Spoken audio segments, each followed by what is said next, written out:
សូមចុចទៅលើពាក្យ Subscribe រួចចុចទៅលើសញ្ញាកណ្ដឹងដើម្បីទទួលបាននូវវីដេអូថ្មីៗសូមអរគុណនីតិរឿងខ្មែរសូមជូនរឿងបំណុលឈាមមរតកខ្មៅ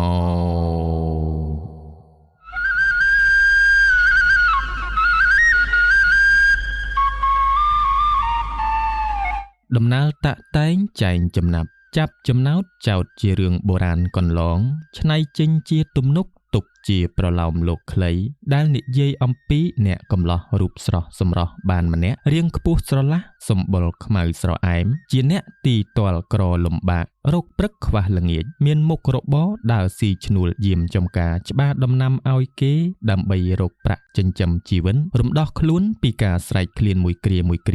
អ្នកកំឡោះនេះមានឈ្មោះថាពុនឡៃដែលមានផ្ទះជាកូនខ្ទមដំបូលប្រក់ស្បូវជញ្ជាំងបាំងស្លឹកត្នោនសង់ដាច់ស្រយាលពីគេអ្នកមានជីវភាពធូរធារទាំងឡាយនៅពេលដែលព្រះសូរិយាធ្លាក់មុខត្រឹមកម្ពស់ចុងព្រៃលៃលោករោគវេលាចុះចូលដំណេកពុនឡៃស្លៀកក្បិនដោះអាវពាក់ឈៀងកន្សែងកាន់កំបិតមួយកំដរដៃដើរចេញពីខ្ទមប្រក់ស្លឹកធ្លុះធ្លាយរៀបចំដំណើរទៅយាមដីចំការឲ្យអ្នកភូមិម្នាក់ដែលបានពឹងពាក់គេឲ្យទៅជួយយាមជំនួសជារៀងរាល់យប់គេមិនសូវជាបាននៅផ្ទះប៉ុន្មាននោះទេអាស្រ័យដោយសេចក្តីអាណិតអាសូរពីអ្នកស្រុកអ្នកភូមិជាមួយគ្នានិងការស្រឡាញ់រាប់អានលើការខិតខំតស៊ូនិងឧស្សាហ៍ព្យាយាមរបស់គេអ្នកភូមិក៏ចេះតែហៅពុនឡៃឲ្យទៅយាមចំការរបស់ពួកគេដើម្បីឲ្យពុនឡៃបានប្រាក់ខ្លះទុកគ្រាន់រំដោះភាពអត់ឃ្លានពុនឡៃធ្វើដំណើរចេញពីផ្ទះរបស់ខ្លួននៅពេលដែលព្រះអាទិត្យលិចផុតរលត់រស្មីទៅហើយចំណែកឯបរិយាកាសទៀតសោនក៏ប្រែពណ៌ទៅជាស្រអាំពិបាកនៅក្នុងការមើលផ្លូវណាក៏ប៉ុន្តែគេក៏មិនដើរផ្លូវស្ងាត់ដោយគ្មានចន្លោះកាន់នឹងដៃនោះដែរភ្លើងចន្លោះបំភ្លឺផ្លុងតាមផ្លូវស្ងាត់កាត់ព្រៃតូចរហូតទៅដល់ទីដំបូកធំនៅក្រោមដើមឈើតូចមួយទើបពុនឡៃឈប់ដើរទៅមុខរួចក៏ដាក់គូតអង្គុយនៅលើឫសឈើដែលដុះលូតចេញពីដីមកដើម្បីសម្រាកយកកម្លាំងព្រោះថាពីផ្ទះគេមកដល់ទីនេះក៏រៀងឆ្ងាយគ្រាន់បើដែរអាកាសធាតុសែនត្រជាក់ជំនោកខ្យល់ធ្លាក់ពីលើមេឃផាត់ផើយចុងស្លឹកស្រល់ឲ្យរេរាំតាមលំនាំបត់ផាត់សំឡេងសត្វយំនៅក្នុងព្រៃមុននឹងដល់ចំការជាភាសាកំដរអ្នកកំឡោះកំព្រីគុនមើលទៅតាមប្រឡោះនៃដើមរុក្ខជាតិដែលដុះឃ្លាតពីគ្នាគេអាចមើលឃើញដីស្រែអ្នកស្រុងដែលលាតសន្ធឹងដាច់ខ្សែភ្នែកផាត់ពណ៌ស្រអាប់តាំងនៅយ៉ាងស្រគត់ស្រគំកណ្ដាលស្បៃអន្តិកាបរិយាកាសស្ងាត់យ៉ាងម្លោះតើអារម្មណ៍មនុស្សកំព្រាឯណាមិនស្រណោះបើគុំតែបានឆ្កែលូកំដរខ្លួនផងម្លេះសំពេលនេះទឹកភ្នែករបស់ពុនឡៃអាចនឹងរុញច្រានគ្នាចេញពីភ្នែករបស់គេទៅហើយ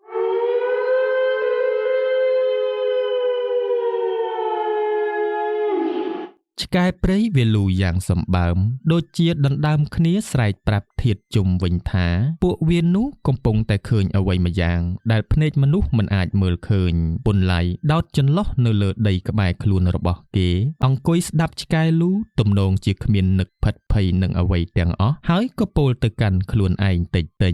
ពួកអស់នេះវាប្រឹងលូហើយលូខ្លាចគេមិនដឹងថាពួកវាមើលឃើញខ្មោចអើយឃើញអីតែពួកឯងអញក៏ឃើញដែរតែអញមិនមាត់ត្រូវហើយពុនឡៃមានក្រសែភ្នែកចម្លែកខុសពីមនុស្សដទៃដោយគេអាចមើលឃើញខ្មោចនៅជុំវិញខ្លួនគេឆ្កែវាលូយ៉ាងនេះព្រោះវាបានឃើញខ្មោចដែលឈរនៅក្បែរខ្លួនរបស់ពុនឡៃសម្លឹងមកមើលអ្នកកំឡោះមិនដាក់ភ្នែកពុនឡៃអាចមើលឃើញខ្មោចនេះជាខ្មោចប្រុសស្លេកស្លាំងក្រវ៉ាត់ក្រមានិងចង្កេះស្លៀកសម្លៀកបំពាក់ដាមប្រឡាក់ទៅដោយស្នាមឈាមនិងចង្កូមសត្វព្រៃតាមពិនពុនឡៃបានឃើញខ្មោចនេះចេញពីកំពតព្រៃមួយដែលមានស្មៅក្រាស់ដុះជុំវិញដើរតាមពីក្រោយគេតាំងពីគេដើរចូលមកតាមផ្លូវព្រៃនេះបានមួយសន្ទុះមកម្លេះម្លោះហើយទើបគេធ្វើជាឈប់សម្រាកនៅក្រោមដើមស្រល់នេះបំណងថាឲ្យខ្មោចធ្វើដំណើរហួសទៅមុនតែខ្មោចមិនព្រមដើរទៅមុនសោះក្រោយពីអង្គុយឲ្យខ្មោចមើលមុខមួយសន្ទុះពុនឡៃក៏ឈោងដៃទៅដកចន្លោះពីដីហើយងើបបន្តដំណើរទៅមុខទៀនចំណែកឯខ្មោចដែលមិនស្គាល់អត្តសញ្ញាណក៏បន្តដើរតាមពីក្រោយគេ បន្លៃដើរអស់មួយសន្ទុះទៀតទៅហើយខ្មោចក៏មិនព្រមឈប់ដើរតាមរហូតដល់អ្នកកំឡោះដើរដល់រោងចាំចំការទើបគេឈប់ងក់ហើយងាកមកនិយាយចំជាមួយខ្មោចណែឈប់ដើរតាមខ្ញុំទៅឯងតាមខ្ញុំតាំងពីព្រៃឥឡូវចូលមកដល់ចំការហើយនៅមិនទាន់ឈប់តាមទៀតខ្ញុំអត់បានវិចបាយមកទេយប់នេះចង់បានបាយសែនអីចាំខ្ញុំសែនឲ្យថ្ងៃស្អែកចុះខ្មោចក៏បន្លឺសំឡេងជាលើកដំបូងបន្ទាប់ពីដើរតាមដោយស្ងប់ស្ងៀមតាំងពីព្រៃមកខ្ញុំមិនត្រូវការបាយទឹកនំចំណីអីទេខ្ញុំត្រូវការយុត្តិធម៌បន្លៃឮថាខ្មោចត្រូវការយុត្តិធម៌ក៏ជ្រួញចិញ្ចើមព្រោះខ្លួនឯងនេះមិនដឹងថាជាបានទៅធ្វើអីខ្មោចឬមានកម្មពៀជាមួយគ្នាតាំងពីអង្កលណាបានជាខ្មោចនេះមករកយុត្តិធម៌ពីខ្លួនទើបគេឧទានបញ្ជាក់យីចុះបើត្រូវការយុត្តិធម៌មិនទៅប្តឹងយមរាជឯងមកទាពីខ្ញុំមានយុត្តិធម៌ឯណាឲ្យឯងព្រោះឯងមើលឃើញខ្មោចស្ដាប់ឮខ្មោចយុត្តិធម៌ដែលខ្ញុំនិយាយមិនមែនយកពីឯងនោះទេតែខ្ញុំសុំពឹងឯងឲ្យជួយយ៉ាងម៉េចកើតខ្ញុំក្រណារកតែពេលដើរយាមចំការឲ្យគេយកប្រាក់ចិញ្ចឹមក្រពះមិនចង់រស់ផងតើមានពេលឯណាទៅជួយខ្មោចរកយុត្តិធម៌នោះកាលដែលនៅរស់ខ្ញុំក៏ក្រដែរម្ល៉េះហើយខ្ញុំគ្មានអីជួយឯងវិញទេតែបើឯងព្រមជួយខ្ញុំសន្យាថាខ្ញុំនឹងហៅឯងជាលោកម្ចាស់នឹងតាមជួយថែរក្សាការពារឯងរហូតដល់ពេលខ្ញុំទៅចាប់កំណើតពន្លៃព្យាយាមប្រកែកដោយនឹកឃើញថាខ្លួនមិនចង់ទៅពាក់ព័ន្ធនឹងរឿងរបស់អ្នកណាក្រៅពីជីវិតរបស់ខ្លួនគេឡើយលោកខ្មោចហើយមួយជាតិខ្ញុំនេះមិនចង់ធ្វើជាចវាយអ្នកណាទេខ្ញុំសុំតែមួយរស់ទេលោកថាហើយពន្លៃក៏បែរក្រោយដើរទៅអង្គុយនៅលើខ្ទមចាំចំការបក់មុខធ្វើមិនដឹងចំណែកឯខ្មោចក៏ដើរទៅអង្គុយក្បែរហើយចាប់ផ្ដើមរៀបរាប់ពីហេតុការណ៍មួយចំនួនតែម្នាក់ឯងខ្ញុំឈ្មោះសូកៈកាលដែលខ្ញុំនៅរស់ក៏ជាមនុស្សទីទាល់ក្រលំបាកដូចជាឯងអញ្ចឹងដែរខ្ញុំនិងប្អូនស្រីខ្ញុំដើរស៊ីឈ្នួលបោកខោអាវឲ្យគេដទៃ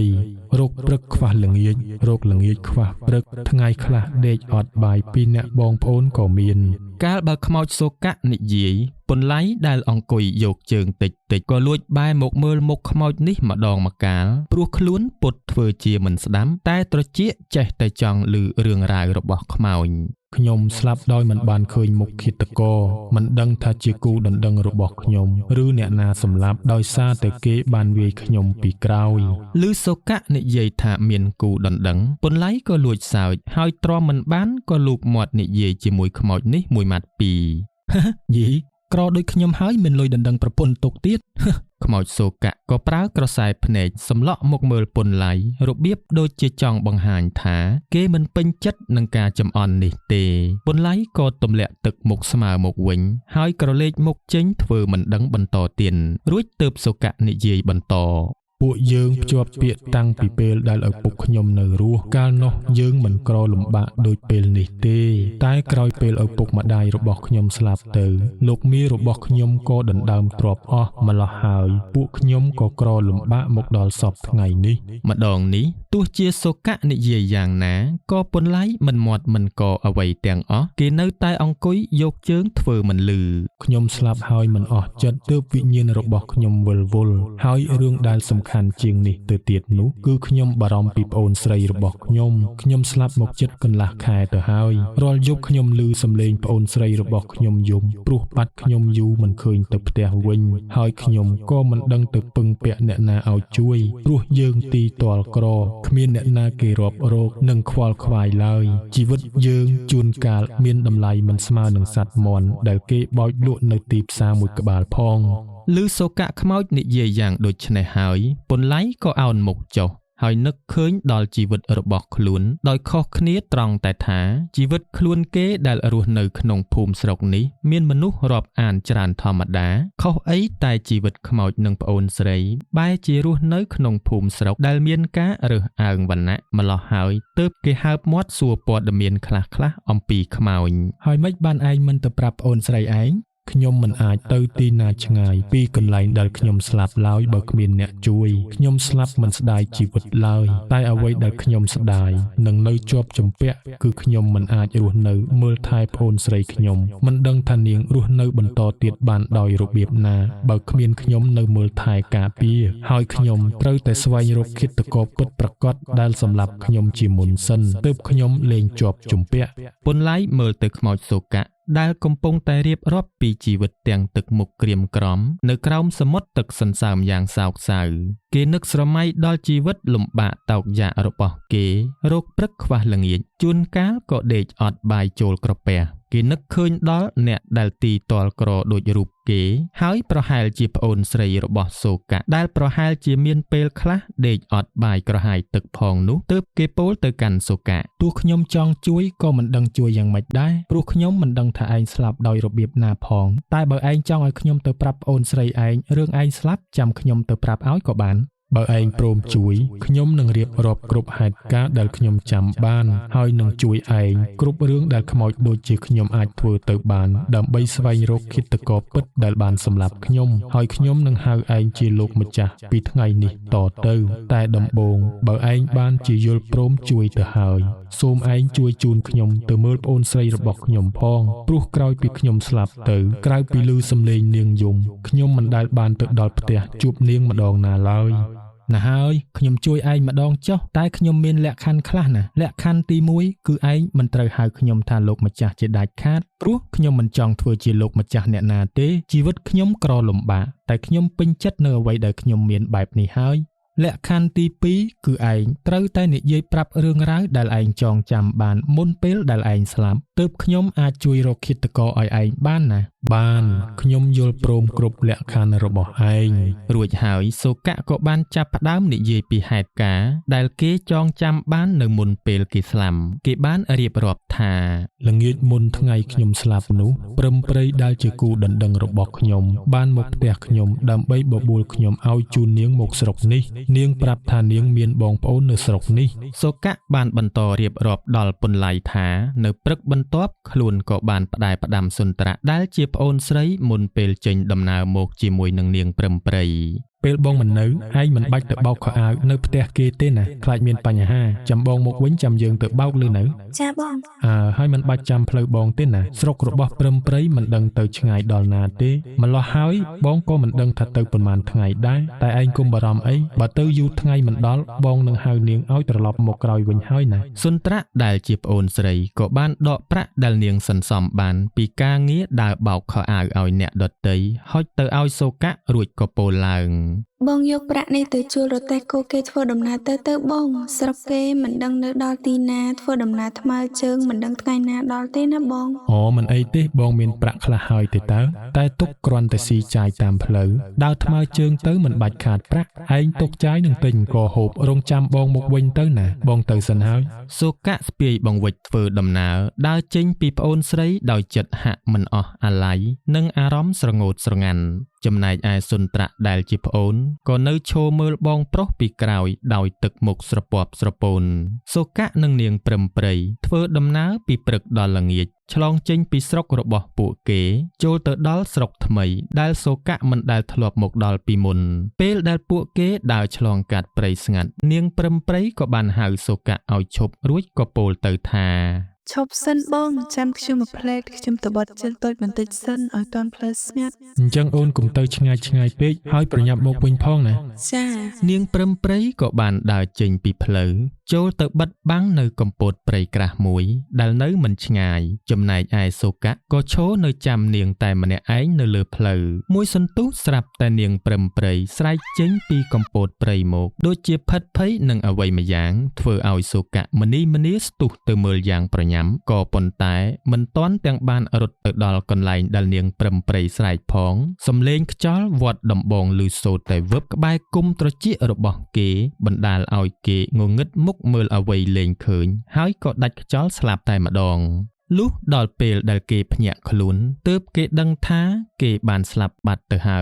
យរាងកាយរបស់គេក៏ត្រូវសត្វព្រៃចាប់ហែកស៊ីអស់ទៅហើយដែរចំណែកឯនាងព្រឹមព្រៃដែលជាគូដណ្ដឹងក៏មិនឃើញមិនដឹងថានាងស្លាប់ឬរស់ឬប្រហែលជាស្លាប់ហើយវិញ្ញាណរស័តតែលតោលទៅស្រុកកំណើតដែលនាងពងទៅឬខ្លួនប្រាណរបស់នាងក៏ត្រូវបានសត្វព្រៃចាប់ហែកស៊ីដែរហើយក៏មិនដឹងពន្លៃបានស្ដាប់ដឹងរឿងរ៉ាវហើយក៏ពោលទៅកាន់ខ្មោចសូកៈដល់អញ្ចឹងទៅមិនដឹងថាទៅរកឃាតករនៅឯណាមានតែទៅមើលផ្ទះរបស់គូដណ្ដឹងឯងសិនថាតើនាងនៅរស់ឬមួយក៏ស្លាប់ហើយបើនៅរស់នាងបានយកដំណឹងនេះប្រាប់ទៅដល់រាជការឲ្យគេវេកមុខឃាតករឬអត់ត្រូវហើយតែរឿងទី1ដែលខ្ញុំចង់ពឹងពាក់ឯងឲ្យជួយគឺសូមឯងជួយនាំខ្ញុំទៅជួបប្អូនស្រីរបស់ខ្ញុំសិនឲ្យខ្ញុំបានយល់សុខទុក្ខប្អូនស្រីរបស់ខ្ញុំផងមិនអីទេចាំស្អែកខ្ញុំធ្វើដំណើរទៅស្រុករបស់ឯងហើយឯងអាចទៅតាមខ្ញុំបានសូកៈខ្មោចក្រោយពីបានឮសម្ដីនៃការព្រមជួយពីសំណាក់ពន្លៃហើយគេក៏ញញឹមឡើងមកវិញតិចៗរំលេចជាមួយនឹងទឹកភ្នែកនៃសេចក្តីសង្ឃឹមហួសពីការថ្លែងរាត្រីកាលក្រាលគ្របផ្ទៃចំការសណ្ដែងពិភពខ្មៅងងឹតបានលាតសន្ធឹងឆ្ងាយដល់ជើងមេឃអំពិលអំពែកហោះហើរខ្វែងខ្វាន់ពន្លឺចន្លោះដែលសៀតជាប់នឹងសសរខ្ទមចាំចំការបំភ្លឺផ្លុងផ្លុងខ្មោចសូកៈអង្គុយសម្រក់ទឹកភ្នែកមើលផែនដីក្រោមពន្លឺព្រះច័ន្ទតែម្នាក់ឯងនៅក្បែរអ្នកកំឡោះពន្លៃដែលបានដេកលង់លក់តាំងពីក្រោយគេនិយាយជាមួយខ្មោចសូកៈចំសូកៈអង្គុយយំនឹកប្អូនស្រីតូលដែលមិនបានជួបមុខអស់ជាច្រើនថ្ងៃមិនដឹងថាប្អូនស្រីសុខទុក្ខយ៉ាងណាឮតែសំឡេងដែលនាងយំតាមរយៈផ្សែងធូបដែលនាងអុជផ្សងជារៀងរាល់យប់ដោយមិនដឹងថាបងប្រុសស្លាប់ឬក៏រស់យ៉ាងណាសំឡេងយំខ្សឹបខ្សួលអួលដើមកស្រណោះអាឡោះអាល័យពេញមនោសញ្ចេតនារបស់នាងមិនដឹងថាក្នុងចិត្តប្អូនស្រីខ្លោចផ្សាប៉ុណ្ណាណាហើយស្អែកនេះម្ដងបងប្រុសនឹងបានទៅជួបមុខប្អូនស្រីតាមអាស្រ័យនៃការជួយជ្រោមជ្រែងពីអ្នកកំឡោះដែលអាចមើលឃើញខ្មោចហើយនេះជាគុណូបការៈដ៏ថ្លៃរកអ្វីប្រៀបផ្ទឹមពុំបានដែលអ្នកកំឡោះពន្លៃបានធ្វើចំពោះខ្លួនគ្រានេះម្ដងខ្មោចសូកៈមិនអាចបំភ្លេចបានឡើយក្រោយពីអង្គុយសម្រក់ទឹកនេត្រានឹកប្អូនស្រីតែមួយត្រួយជីវិតរួចហើយខ្មោចនេះក៏ងើបឡើងត្រឡប់ទៅកន្លែងដែលខ្លួនត្រូវបានគេសម្លាប់រងចាំថ្ងៃស្អែកពេលដែលពន្លៃដើរទៅវិញរូបគេនិងពន្លៃនឹងធ្វើដំណើររួមគ្នាទៅជួបប្អូនស្រីព្រះសូរិយារះឡើងសាជាថ្មីផ្ទៃមេឃក៏ប្រែពណ៌ភ្លឺថ្លាពន្លៃក៏អស់តួនាទីយាមចំការរួចហើយក៏ងើបឡើងរៀបចំខ្លួនប្រាណចាប់ទាញកំបិតទុកការពារខ្លួនដើរត្រឡប់ទៅកន្លែងរបស់ខ្មោចសូកៈពេលដែលគេដើរទៅដល់ក៏បានឃើញខ្មោចសូកៈឈរនៅក្រោមម្លប់ដើមគគីធំមួយដើមរងចាំគេទៅទទួលខ្មោចសូកៈក៏បានពោលបង្គាំ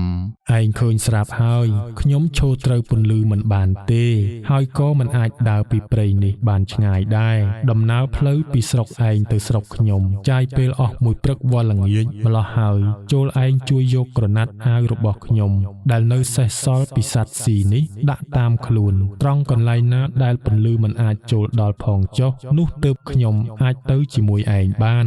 ពន្លៃងក់ក្បាលហើយក៏ធ្វើតាមបង្គាំដោយគេដើរទៅក្បែរគល់គគីចាប់ទាញយកក្រណាត់អាវរបស់សូកៈរួចក៏រុំនឹងក្រមារបស់គេដើម្បីកុំឲ្យត្រូវពន្លឺថ្ងៃ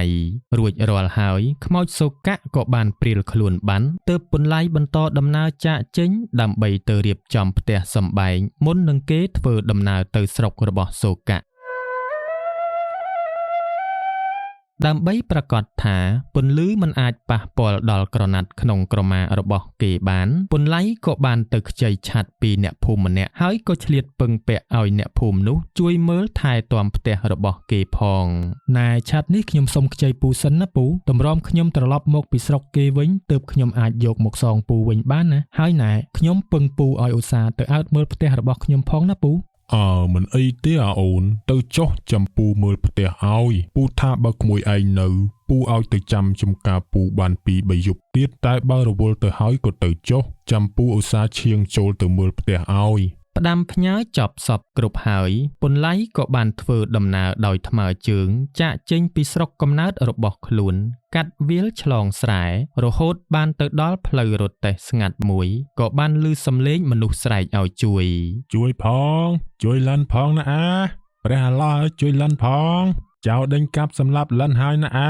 សំឡេងស្រែកមកពីខាងមុខហៅឲ្យគេជួយដូចជាមិនសូវច្បាស់ភាសាហើយថែមទាំងមានហៅសុំជំនួយពីព្រះអាឡោះទៀតផងម្លេះសំអ្នករងទុក្ខទោសខាងមុខមិនមែនជាជនជាតិខ្មែរនោះទេពន្លៃនិងខ្មោចសូកៈក៏ស្ទុះស្ទាមនីទៅមើលបានឃើញបរិសម្នាក់ស្លៀកពាក់របៀបខ្មែរអ៊ីស្លាមមានសម្ពាយធំរនេងរណោងរត់ចង់ដាច់កជើងបញ្ច្រាស់ទិសរបស់ពួកគេហើយមានបរិសមាត្រធំ2នាក់កាន់កាំបិតកាន់ដាវពេញដៃព្យាយាមដេញកាប់ប្រផិតប្រភិញ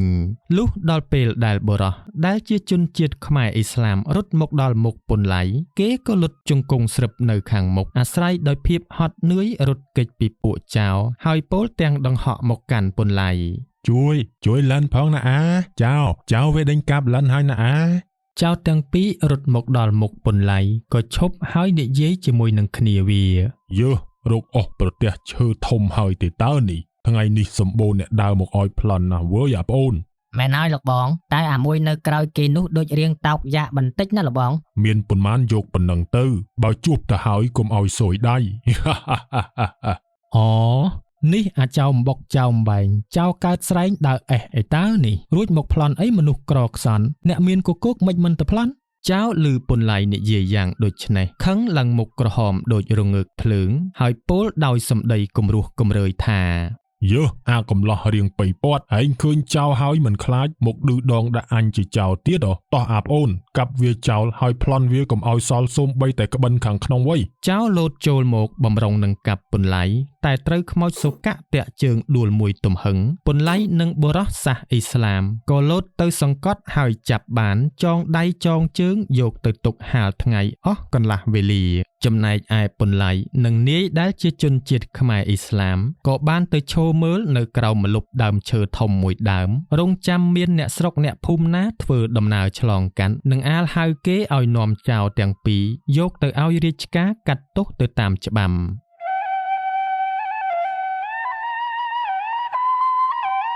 បុរសជនជាតិខ្មែរអ៊ីស្លាមដែលជាឈ្មួញដើរលក់ក្រណាត់សម្លៀកបំពាក់ដឹងគុណពន្លៃជាអនេករហូតហៅពន្លៃថាជាលោកបងអ្នកមានគុណហើយសន្យាជាមួយនឹងពន្លៃថាលិនអរគុណច្រើនហើយដែលលោកបងបានជួយលិនលិនគ្មានអីសងគុណទេក្នុងពេលនេះណាស្រុកលិនចិត្តនេះឯងដែរទេឆ្លងតែស្ទឹងមួយទៅដល់ហើយចាំថ្ងៃណាបានទៅចូលទៅលេងលិនផងណាពេលដែលទៅដល់សួររកតែឈ្មោះរាវីទៅគេស្គាល់ហើយណាព្រោះលិនមានម្ដាយធននៅស្រុកនោះចេះធ្វើគ្រូចាប់ខ្មោចពូកែណាអ្នកណាក៏ល្បីដែរណាបើតាមការរៀបរាប់របស់នាយរាវីស្រុកនោះទំនងជាស្រុករបស់សូកៈនោះឯងសូកៈក៏ធ្លាប់ឮនិងស្គាល់ផ្ទះគ្រូខ្មោចនោះដែរជាគ្រូល្បីឈ្មោះខាងចាប់ខ្មោចដែលអ្នកស្រុកគេតែងហៅថាយាយគ្រូកែវកែស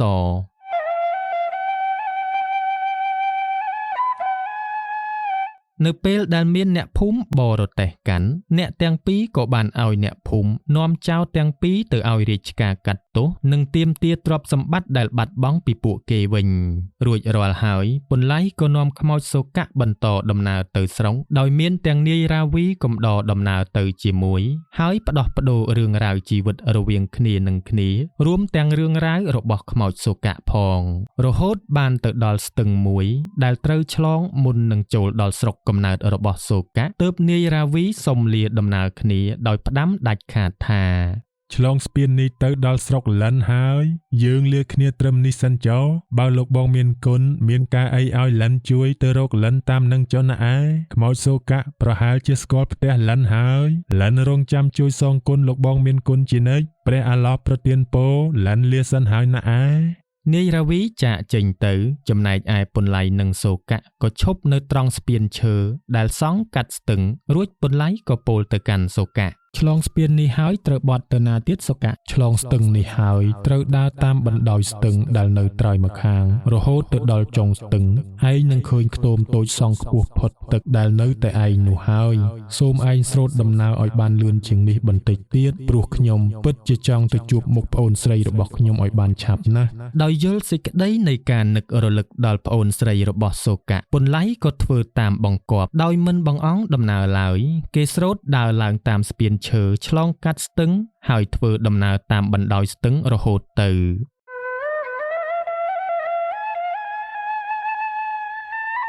លុះសូរិយាបន្ទន់ពន្លឺប្រែពណ៌ក្រហមរងាលនៅឯទីឆ្ងាយសន្លឹមពន្លៃក៏បានដើរដល់ទីចុងបំផុតកន្លែងដែលទឹកស្ទឹងហូរជួបជាមួយនឹងទឹកទន្លេនៅត្រង់ទីទួលមានខ្ទមតូចសង់ខ្ពស់នៅពីលើហើយមានជណ្ដើរវែងសង់ធ្លាក់រហូតទៅដល់មាត់ស្ទឹងនៅក្បែរជណ្ដើរគេអាចមើលឃើញនារីម្នាក់អង្គុយបែរខ្នងកំពុងតែកាន់ដំបងឈើមួយទៅដំខោអាវដើម្បីបោកគក់ក្នុងឥរិយាបថស្ងៀមស្ងាត់បំផុនយូរម្ដងនាងក៏យកដៃម្ខាងទៅអូសជូតចុះឡើងនៅលើមុខរបស់នាងទំនងប្រហែលជាកំពុងតែជូតទឹកភ្នែកក្រោមពន្លឺព្រះអាទិត្យពណ៌ទឹកក្រូចដែលហៀបនឹងលិចលង់ទៅហើយម្លេះសំថ្មនេះនាងកំពុងតែនឹកបងប្រុសដែលបាត់ខ្លួនមិនដឹងទៅទីណារាល់ដងថ្មនេះធ្លាប់តែឃើញបងប្រុសមកឈរចាំមើលនឹងការពារប្អូនស្រីងូតទឹកបោកខោអាវមុននឹងរៀបចំបាយទឹកពេលល្ងាចក៏ប៉ុន្តែពេលនេះបែរជាបាត់ឈឹងគ្មានឮដំណឹងអ្វីបន្តិចសោះអោជីវិតកំព្រីកំព្រាននេះម្ដេចក៏កំសត់អីយ៉ាងនេះម្ដេចក៏ឯកាអីយ៉ាងនេះអត្រាតចិត្តឈានចូលមកដល់ទៅហើយផ្ទៃមេឃក៏ប្រែពណ៌ដូចជាមនោសញ្ចេតនាប្រែអារម្មណ៍ពីរឹងមាំទៅជាទន់ជ្រាយហើយទំនងជាមូលហេតុនេះហើយដែលធ្វើឲ្យទឹកភ្នែករបស់នាងប្រជែងគ្នាស្រក់មកជាប់មិនដាច់អោសេចក្តីឯកាការនឹករលឹករបស់បងប្អូនទាំងពីរនាក់នេះធំធេងណាស់ធំជាងស្ទឹងនេះឬទន្លេដែលជាប់នេះក៏មិនដល់ឡើយប្រហែលជាហេតុផលនេះហើយទើបបានជាធម្មជាតិមិនដាច់អាល័យអនុញ្ញាតឲ្យនាងអាចឮសំឡេងបងប្រុសរបស់នាងហៅជាលើកចុងក្រោយ សុនត្រាអូន សំឡេងបងប្រុសឮច្បាស់និងត្រជាក់ទាំងសងសុនត្រាភ្ញាក់ស្មារតីព្រឺតមិនបងអង្គទម្លាក់ដំបងនិងសម្លៀកបំពាក់ដែលនាងកាន់ជាប់នឹងដៃក្រោកឈរឡើងបែរក្រោយភ្លាមឃើញបងប្រុសរបស់នាងឈរនៅនឹងមុងអារម្មណ៍ក្តុកក្តួលអួលដើមកចិញ្ចើមជ្រួញចូលគ្នាទឹកភ្នែករុញច្រានគ្នាស្រក់ធ្លាក់កាត់ថ្ពាល់មិត្តភាំងស្មារតីស្ទើរនឹកស្មានមិនដល់ទើបនាងស្រែកហៅបងប្រុស បងប្រុស រួចក៏រត់ភ្លេចអស់ការនឿយហត់ទាំងឡាយរំភើបចិត្តពេករត់សឹងតែដួលចំណែកឯសូកៈដែលជាបងប្រុសក៏លាតដៃទាំងសងខាងចាំក្រសោបអោបប្អូនស្រីឲ្យអស់ចិត្តដោយសេចក្តីនឹកពេកកន្លងតែព្រំលិខិនមិនបានមេត្តាឲ្យបងប្អូនប្រុសស្រីមួយគូនេះបានអោបក្រសោបគ្នាចុងក្រោយឡើយដៃទាំងគូរបស់សុនត្រាដែលលូកទៅក្រសោបអោបបងប្រុសបានត្រឹមតែប៉ះខ្យល់តែប៉ុណ្ណោះម្លោះហើយនាងក៏ឈរនៅត្រឹងវង្វេងវង្វាន់មិនយល់សេចក្តីការអ្វីបន្តិចឡើយក្នុងគ្រានេះ បងស្លាប់ហើយអូន ឮពាក្យនេះហើយសុនត្រាថយមួយជំហានសម្លឹងមើលមុខបងប្រុសដោយសេចក្តីងឿងឆ្ងល់ហើយទំនងជាចាប់ផ្ដើមអស់សង្ឃឹមបន្តិចទៅវិញផងសូកៈក៏ពោលបញ្ជាក់ បងស្លាប់ហើយសុនត្រាអូនបងមកនេះគឺមកជួបអូនជាលើកចុងក្រោយតទៅនេះអូនមិនអាចមើលឃើញបងទៀតទេ សុនត្រាចាប់ផ្ដើមភ្ញាក់ស្មារតីមកវិញបន្តិចម្ដងបោះជំហានថយក្រោយអស់កម្លាំងកំហែងអស់ទាំងសង្ឃឹមសេចក្តីរំភើបអំបាញ់មិញក៏រលត់ទៅតាមរស្មីសូរិយាហើយលុតជង្គង់ស្រិបនៅនឹងមុខសូកៈនិងពន្លៃទឹកភ្នែកក៏រមៀលមកម្ដងហើយម្ដងទៀត គុំយំអីអូន សូកៈនិយាយដោយទឹកមុខក្រៀមក្រំលាយឡំនឹងទឹកភ្នែកសថ្លាធ្លាក់ចុះមកហើយបោះជំហានមកជិតប្អូនស្រីរួចអង្គុយនៅចំពោះមុខនាងប្រឹងយកដៃដែលមានត្រឹមតែវិញ្ញាណដូចជាខ្យល់ដែលឥតប៉ះពាល់បានទៅជូតទឹកភ្នែកឲ្យសុនត្រានិងពោលពាក្យលួងលោម បងស្លាប់មែនពិតតែវិញ្ញាណបងនៅទីនេះទេអូនអូនងើបមុខឡើងឲ្យបងមើលមុខអូនជាលើកចុងក្រោយផង សុនត្រាងើបមុខឡើងបន្តិចហើយព្យាយាមសម្លឹងមើលទៅមុខបងប្រុសរួចក៏ពោលតិច បងកុហកបងលេងសើចនឹងខ្ញុំបើបងស្លាប់ហេតុអីខ្ញុំអាចមើលឃើញបងហើយស្ដាប់បងឮ វាជាការផ្សងដែលបងបានស្រន់ចំពោះបុណ្យដែលបងបានធ្វើកន្លងមកឲ្យបងបានជួបមុខអូនជាលើកចុងក្រោយទេណាអូន ទឹកភ្នែកសុនត្រាក់ហូរមកកាន់តែខ្លាំងឡើង បងកុហកបើបងស្លាប់ចោលខ្ញុំបានអ្នកណាមើលថែខ្ញុំបងមិនអាចស្លាប់បានទេបងត្រូវតែនៅជាមួយខ្ញុំរហូត ទាំងពីរអ្នកបងប្អូនអូលក្នុងទ្រូងលេងនិយាយគិតតែពីយំនៅចំពោះមុខគ្នាហើយព្យាយាមអោបក្រសោបទោះបីបើអាចយល់ត្រឹមតែជាខ្យល់ពន្លៃឃើញសេចក្តីទុក្ខសោករបស់អ្នកទាំងពីរបងប្អូនហើយទប់ទឹកភ្នែកមិនបានក៏ដើរទៅអង្គុយរងចាំអ្នកទាំងពីរនេះនៅលើគ្រែក្រោមដើមឈើលើទីទួលទុកឱកាសឲ្យបងប្អូនទាំងពីរអ្នកបាននិយាយគ្នា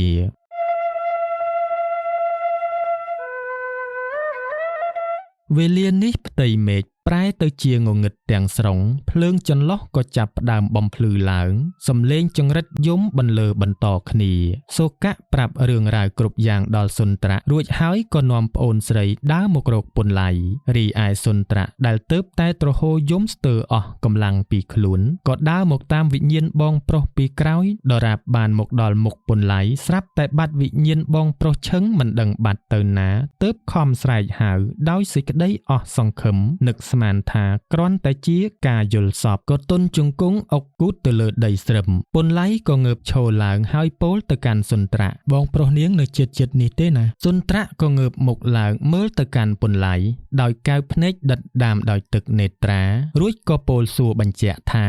អញ្ចឹងបងជួយប្រាប់គាត់ឲ្យបង្ហាញខ្លួនឲ្យខ្ញុំឃើញទៀតផងតើបានទេ គេប្រហែលជាមិនអាចបង្ហាញខ្លួនឲ្យនាងឃើញទៀតទេដឹងព្រោះអំបញ្ញមិញដោយសារតែនាងនឹករលឹកគេផងទេទើបនាងអាចស្រមើស្រមៃឃើញវិញ្ញាណរបស់គេណាណែក្រោកឡើងសិនមកបងប្រុសរបស់នាងមានរឿងច្រើនណាស់ចង់ឲ្យខ្ញុំប្រាប់នាង សុនត្រាក់សម្លឹងមើលមុខរបស់ពន្លៃភ្លឹះមួយសន្ទុះដោយការមិនអស់ចិន រឿងរ៉ាវកើតឡើងដូចជាការស្រមៃតែបានបន្តិចក៏ជូតទឹកភ្នែកស្អាតបាតងើបឡើងទៅឈរនៅចំពោះមុខពន្លៃដែលទើបតែអង្គុយចុះលើគ្រែវិញនាងឈរត្រង់ភ្លឹងទំនងជាមិនហ៊ានចូលទៅអង្គុយជិតអ្នកកំឡោះដែលមិនដែលស្គាល់គ្នាពីមុនម្យ៉ាងខ្លួនឯងក៏ទំនងជាមិនប្រកាសថាជួបបងប្រុសរបស់នាងអំបញ្ញមិញជាការស្រមើស្រមៃឬជាការពិនពន្លៃដែលយល់ការរាក់ជ្រៅក៏គោះគ្រែថើហើយពោលបបួលមកអង្គុយចិន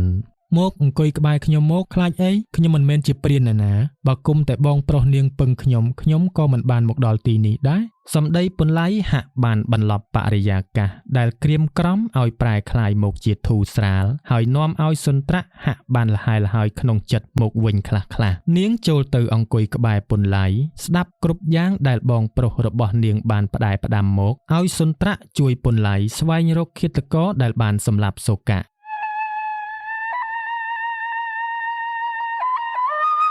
ដរាបបានមន់រងាវឡើងកើងទើបបានអ្នកទាំងពីរសន្មតថាត្រូវទៅសួរនាងព្រឹមព្រៃនៅថ្ងៃស្អែកព្រោះសុនត្រាក់ធ្លាប់បានឃើញនាងព្រឹមព្រៃមកផ្ទះវិញតាំងពីព្រឹកបន្ទាប់ពីថ្ងៃដែលនាងបានចាកចេញទៅជាមួយនឹងសូកៈហើយនាងព្រឹមព្រៃក៏បានប្រាប់សុនត្រាក់ថាសូកៈបានបាត់ខ្លួននៅក្នុងព្រៃរកមិនឃើញនោះឡើយ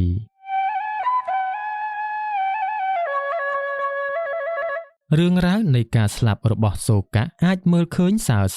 ថានាងព្រឹមព្រៃអាចនឹងមានការពាក់ព័ន្ធជាមួយនឹងឃាតករបើមិនដូច្នោះម្លេះសំពេលនេះនាងអាចនឹងនៅមិនស្រណុក ដេកមិនស្កប់ស្កល់នោះឡើយហើយអាចនឹងទៅពឹងពាក់រាជការឲ្យជួយតាមស្វែងរកគូដណ្ដឹងរបស់នាងក៏ប៉ុន្តែរហូតមកដល់ពេលនេះគ្មានសោះសូម្បីតែកិរិយាយកចិត្តទុកដាក់ទៅលើការបាត់ខ្លួនរបស់សូកៈបន្តិចក៏គ្មានផងសូកៈខ្មោចអង្គុយពិចារណានៅលើគ្រែក្រៅផ្ទះក្បែរពន្លៃដែលទើបតែប្រាស់ខ្នងដេកលក់ភ្លឹងគ្មានកម្រើកអាស្រ័យដោយមានការហត់នឿយពីការធ្វើដំណើរផងនិងនិយាយជាមួយសុនត្រាក់ដល់យប់ជ្រៅ ផងចំណែកឯសុនត្រាក់ដែលជានារីក្រមុំក៏ឡើងទៅដេកនៅក្នុងខ្ទមតែម្នាក់ឯង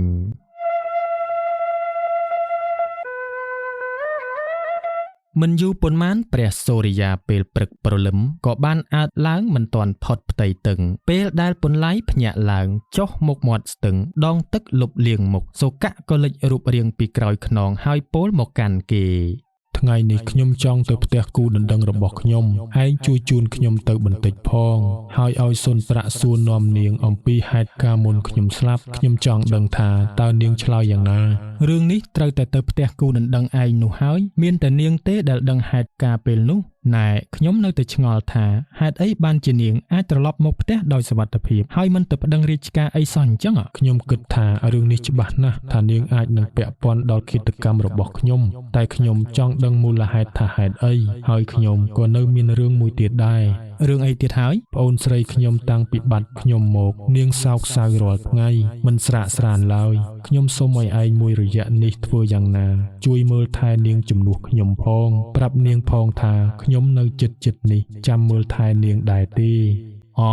មិនអីទេរឿងតូចតាចបែបហ្នឹងចាំខ្ញុំជួយតែឥឡូវខ្ញុំសុំងូតទឹកសិនខ្ញុំអរគុណឯងច្រើនហើយនិយាយចប់ខ្មោចសូកៈក៏បានបាត់ពីមុខរបស់ពុនឡៃចំណែកឯពុនឡៃក្រឡេកមើលជុំវិញហើយក៏ស្រែកក្រមាចេញពីខ្លួនយកមកផ្លាស់ហើយលោតចូលទៅត្រាំក្នុងទឹកក្រំបានប្រហែលជាកន្លះវេលាក្រោយមកសុនត្រាក់ក៏បានបើកទ្វារខ្ទមដើរចេញមកក្រៅពុនឡៃដែលកំពុងតែត្រាំក្នុងទឹកទើបតែបានឃើញមុខមាត់របស់សុនត្រាក់ច្បាស់នាពេលព្រឹងសុនត្រាក់អាយុពេញ19ឆ្នាំមានមុខមូលក្រឡង់កំប្លង់ដូចរង្វង់ព្រះខែបបោមាត់តូចស្ដើងចិញ្ចើមក្រាស់បែបខ្មែរកាត់សក់ខ្លីហើយឆ្លៀតចងក្របួចទៅក្រោយឲ្យស្រឡះមុខរៀងរើមិនខ្ពស់ក៏មិនទាបពេកសមសួននឹងសម្លៀកបំពាក់ដែលនាងស្លៀកពាក់ស្រោបខ្លួនដោយក្រមាជុំវិញដើម្បីបិទបាំងអាវដៃវាលតាំងពីធំដឹងក្តីមកពុនឡៃមិនដែលឃើញស្រីអីល្អយ៉ាងនេះនោះទេហើយក្នុងគ្រានេះប្រហែលជាគេមិនមែនត្រឹមតែត្រាំក្នុងទឹកស្ទឹងតែខ្លួននោះទេ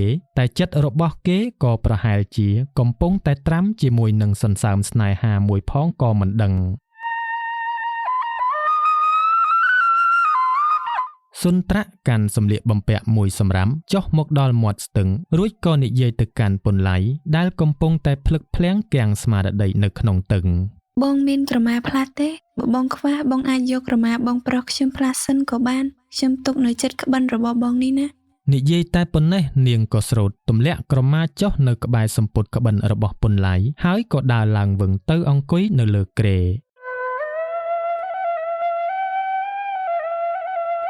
ពុនឡៃក្រោយដែលបានងូតទឹកសម្អាតខ្លួនប្រាណហើយគេក៏បានដើរឡើងទួលដោយស្លៀកតែក្បិនមិនទាន់បានរុំក្រមាជុំវិញខ្លួនទៅឈរនៅចំពោះមុខសុនត្រាក់រួចក៏ពោលបង្គាប់ទៅថានាងទៅងូតទឹកសិនទៅព្រោះបន្តិចទៀតយើងត្រូវទៅផ្ទះគូដណ្ដឹងរបស់បងប្រុសនាងផងណាមុខសុនត្រាក់ឡើងក្រហមហើយអង្គុយអេះអុញមិនព្រមងើបចេញទៅងូតទឹកសោះឃើញទឹកមុខរបស់នាងឡើងក្រហមយ៉ាងដូចនេះពុនឡៃក៏ភ្ញាក់ឡើងយីចុះមុខនាងកើតអីក៏ក្រហមម្ល៉េះតិចក្តៅខ្លួនទេដឹងឮពុនឡៃសួរដូចនេះមុខនាងក៏កាន់តែក្រហមលើសដើមហើយឆ្លើយតបទៅកាន់ពុនឡៃវិញបងឯងយកក្រមារុំខ្លួនសិនទៅព្រោះខ្ញុំមិនដែលឃើញមនុស្សប្រុសដកក្រមាចេញពីខ្លួនទាំងស្រុងអញ្ចឹងទេសូម្បីបងប្រុសខ្ញុំក៏គាត់ងូតទឹកមិនដែលឲ្យខ្ញុំឃើញខ្លួនទទេអញ្ចឹងដែរពុនឡៃឮហើយក៏អោនមកមើលខ្លួនឃើញថាពិតជាពុំគួរមែនដែលខ្លួនដោះអាវប្រឡែងខ្លួនទទេមិនមានក្រមាមកបិទបាំងតាមទម្លាប់ស្រុកភូមិគេនេះសោះម្លោះហើយទើបគេឆ្លើយតបទៅវិញអូមែនភ្លេចឲ្យឈឹងព្រោះខ្ញុំធ្លាប់ទៅនៅផ្ទះម្នាក់ឯងរួចហើយគេក៏ទាញក្រមាមករុំខ្លួនទើបស្រដីឡើងបន្តរួចរាល់ហើយមិនទាន់ទៅងូតទឹកទៀតបើបងឯងឈរនៅនឹងខ្ញុំទៅងូតទឹកមិនកើតខ្ញុំត្រូវផ្លាស់សម្លៀកបំពាក់ផងអូរួចហើយគេក៏ដើរទៅបាំងក្រោយដើមឈើមួយដើមដែលនៅមិនឆ្ងាយពីកន្លែងដែលសុនត្រាក់ងូតទឹកនោះទេចំណែកឯសុនត្រាក់ក៏ងើបដើរចុះតាមជម្រាលហើយផ្លាស់សម្លៀកបំពាក់ចងពងងូតទឹក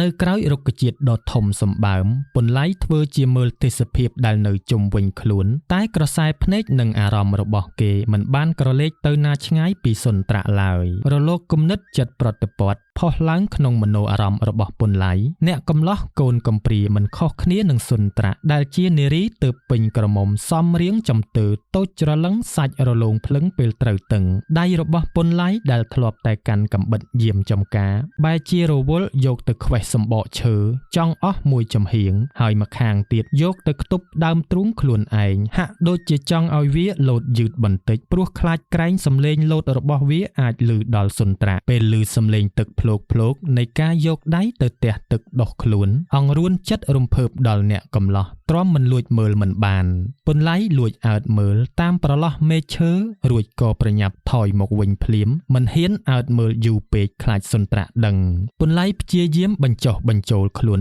ឯងទាំងដឹងថាក្នុងចិត្តរបស់គេពេលនេះពោពេញទៅដោយក្តីស្រឡាញ់ពេលនេះទោះជាមិនហ៊ានអើតមើលចំក៏នៅឆ្លៀតប្រើកន្ទុយភ្នែកក្រឡេកទៅមើលម្ដងដែរពេលខ្លះក៏លួចមើលចំដោយលួងចិត្តខ្លួនឯងថាមើលព្រោះគ្រាន់តែចង់ដឹងថាតើនាងនៅយំស្រណោះអាឡោះអាល័យបងប្រុសរបស់នាងទៀតឬអន់លួចសម្លឹងមើលទៅឃើញថាពេលនេះសុនត្រាក់មិនបានយំទៀតទេមុខរបស់នាងហាក់ស្រស់ស្រាយឡើងបន្តិចក្រោយពេលបានងូតទឹករួចរាល់ឃើញដូច្នេះពន្លៃក៏សប្បាយចិត្តហើយដើរចេញពីក្រោយដើមឈើមកទាំងក្នុងចិត្តលួចញញឹមម្នាក់ឯង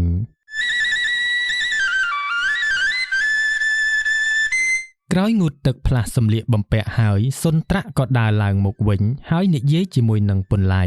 បងចាំមួយផ្លែតខ្ញុំដាក់ដាំបាយចូលនៅលើផ្ទះចាំបាយហើយចាំយើងទៅផ្ទះបងប្រំព្រៃ និយាយចប់នាងក៏ដើរឡើងទៅលើផ្ទះចំណែកឯពន្លៃក៏នៅអង្គុយលើគ្រែមើលដំណើរសុនត្រាក់ពីក្រោយក៏កើតចិត្តនឹកប៉ែតតីតាំងពីដំណើររបស់នាងឡើងប៉ុន្តែក្នុងចិត្តគិតថាណាហើយខ្លួននេះវាក្រខ្សត់ពុនពេកណាស់មិនទាន់ហ៊ានកើតចិត្តស្រឡាញ់កូនអ្នកណាម្នាក់ឡើយបើហ៊ានតែលងស្នេហ៍នាងខ្លាំងក្រែងតែខកចិត្តឥតអំពើម្លោះហើយក៏ព្យាយាមបែរមុខចេញមិនបញ្ចេញអាការៈពេញចិត្តណាមួយឡើយ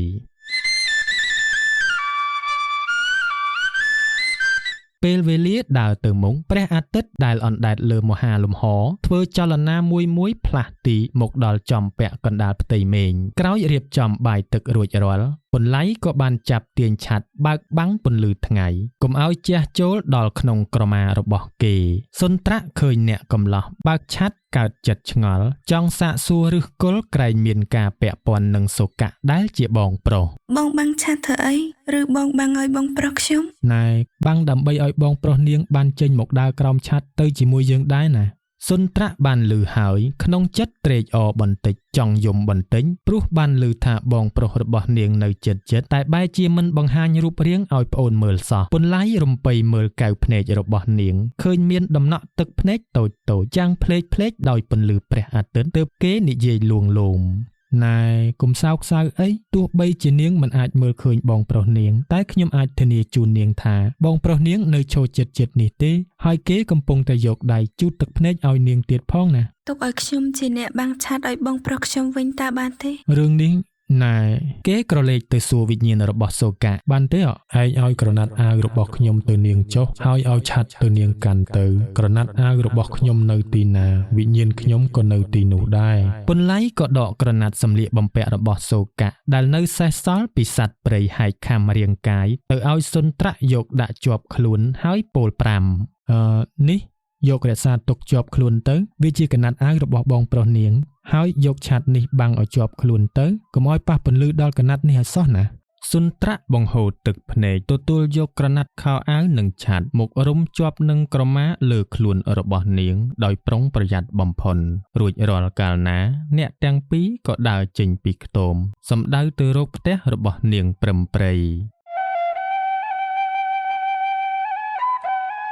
សុនត្រាក់ពន្លៃនិងខ្មោចរបស់សូកៈដើរតាមបណ្ដោយដងស្ទឹងដល់ស្ពានឈើដែលពន្លៃនិងសូកៈឆ្លងមកក៏ដើរបង្ហោះទៅមុខបន្តទៀតវេលានេះពន្លៃក៏មានឱកាសសាកសួរសុនត្រាក់ពីជីវិតនាងនិងបងប្រុសរបស់នាងព្រោះគេទំនងដូចជាចាប់ផ្ដើមចាប់អារម្មណ៍រឿងជីវិតរបស់សុនត្រាក់ច្រើនជាងមុនតែគេមិនហ៊ានបញ្ចេញសំណួរណាដែលពាក់ព័ន្ធនឹងសេចក្តីស្រឡាញ់ពេញចិត្តនោះឡើយ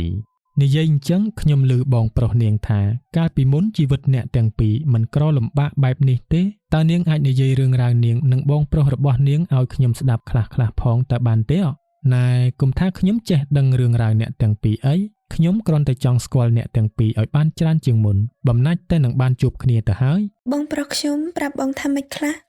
ប្រាប់មិនបានច្រើនទេព្រោះកាលនោះយប់ពេកយើងទៅតែជួបគ្នាខ្ញុំក៏ងងុយដេកលក់បាត់ទៅគ្រាន់តែដឹងថានាងមិនមែនកំព្រាគ្មានមាខ្លានោះទេ សុនត្រាក់ឮពន្លៃនឹកដល់រឿងមៀខ្លើនាងក៏ដកដង្ហើមធំដើរអោនមុខចុះបន្តិចរួចក៏ពោលតិចតិញ មាសខ្លាឯណាមានដូចគ្មានបើគ្មានលោកមាននោះម្លេះពេលនេះជីវិតខ្ញុំនឹងបងប្រុសមិនមករស់នៅក្នុងខ្ទមទ្រុឌទ្រោមដូចសពថ្ងៃនេះទេ អូមានរឿងអីទៅ អ្នកទាំងពីរដើរទៅជ្រកនៅម្លប់រុក្ខជាតិដែលដុះបែកមែកសាខាមួយដើមទើបសុនត្រាក់ចាប់ផ្ដើមរំលឹកពីរឿងរ៉ាវជីវិតរបស់នាងនាងបានពោលរៀបរាប់ដោយទឹកមុខស្រពាប់ស្រពោនអំពីឪពុកមាសាច់ថ្លៃមានចិត្តខូខើដែលមានឈ្មោះថាយន្ត្រាដែលបានដណ្ដើមរាល់កេរមរតកនិងមុខជំនួញដែលឪពុកនាងបានបណ្ដាក់ទុនរកស៊ីជាមួយកាលដែលនៅរស់ឪពុកម្ដាយរបស់សុនត្រាក់និងសូកៈជាអ្នកឈ្មួញជួញដូរមានជីវភាពធូរធារមានមុខមាត់មួយក្នុងស្រុងតែរាល់មុខជំនួញទាំងអស់របស់ឪពុកនាងត្រូវប្រគល់ឲ្យយន្ត្រាជាអ្នកគ្រប់គ្រងជំនួសដោយសារតែឪពុករបស់នាងមានជំងឺប្រចាំកាយមិនអាចរ៉ាប់រងការងារបានទាំងអស់នោះទេសុនត្រាក់រំលឹកដល់ការល្ងាចមួយដែលនាងបានឃើញឪពុកមីរបស់នាងមកដល់ផ្ទះនាងទាំងយប់ហើយនិយាយជាមួយឪពុករបស់នាង ព្រឹកមិញមានឈ្មួញជួញគោក្របីម្នាក់បានផ្ញើលិខិតមកដល់ខាងយើងថាគេត្រូវការជួបដើម្បីជជែករឿងដូរក្របីជាមួយនឹងស្រូវអង្ករកន្ទក់ប្រហុកជាមួយយើងនេះបើយើងអាចជួបគេបានខ្ញុំនឹងឲ្យពួកអាដែងយកលិខិតទៅឲ្យគេវិញណាត់ថ្ងៃខែជួបយើងយន្ត្រាឯងផ្ញើសម្បត្តិទៅគេទៅថាអាចនឹងអាទិត្យក្រោយបើគេអាចមកបានឲ្យគេមកជួបយើងចុះ លុះវេលាកន្លងទៅអស់ប៉ុន្មានថ្ងៃយន្ត្រាក៏មកផ្ទះសុនត្រាក់ម្ដងទៀតហើយប្រាប់ទៅឪពុករបស់នាងម្ដងទៀតថា អ្នកឈ្មួញនោះគេថាសូមឲ្យយើងទៅជួបគេនៅឯស្រុកក្បែរខាងយើងនេះព្រោះគេពុំបានមកដល់ទីនេះអាស្រ័យដោយថាគេត្រូវជាប់ភារកិច្ចនៅឯស្រុកជិតខាងនោះគេសូមអភ័យពីយើងថាបើយើងមិនបានទៅឯស្រុកជិតខាងនោះទេនោះយើងត្រូវចាំរហូតដល់គេចប់ភារកិច្ចប្រហែលជារំលងមួយខែទៀតឯណោះហើយខ្ញុំគិតថាមិនចង់ដើរឆ្ងាយទេព្រោះសុខភាពខ្ញុំវាទ្រុឌទ្រោមហើយណាមួយកូនក៏វានៅតូចណែ ខ្ញុំឮថាអ្នកឈ្មួញនោះដៃទូលាយហើយជាអ្នកមានទ្រព្យធនស្ដុកស្ដំសម្បើមណាស់ប្រសិនបើយើងបានទៅធ្វើជំនួញជាមួយគេម្លេះសមយើងបានធូរកម្លាំងជាងនេះ ឪពុករបស់សុនត្រាក់ក៏លើកដៃទៅអង្អែលពុកចង្កាដែលដុះវែងធ្លាក់មកក្រោមហើយតបទៅយន្ត្រាវិញ បើយ៉ាងដូច្នោះមែនចាំមើលខ្ញុំពិភាក្សាជាមួយនឹងម៉ែសូកៈយប់នេះសិនប្រសិនបើគាត់ព្រមទៅស្អែកចាំយើងរៀបចំដំណើរតាមរទេះទៅចុះ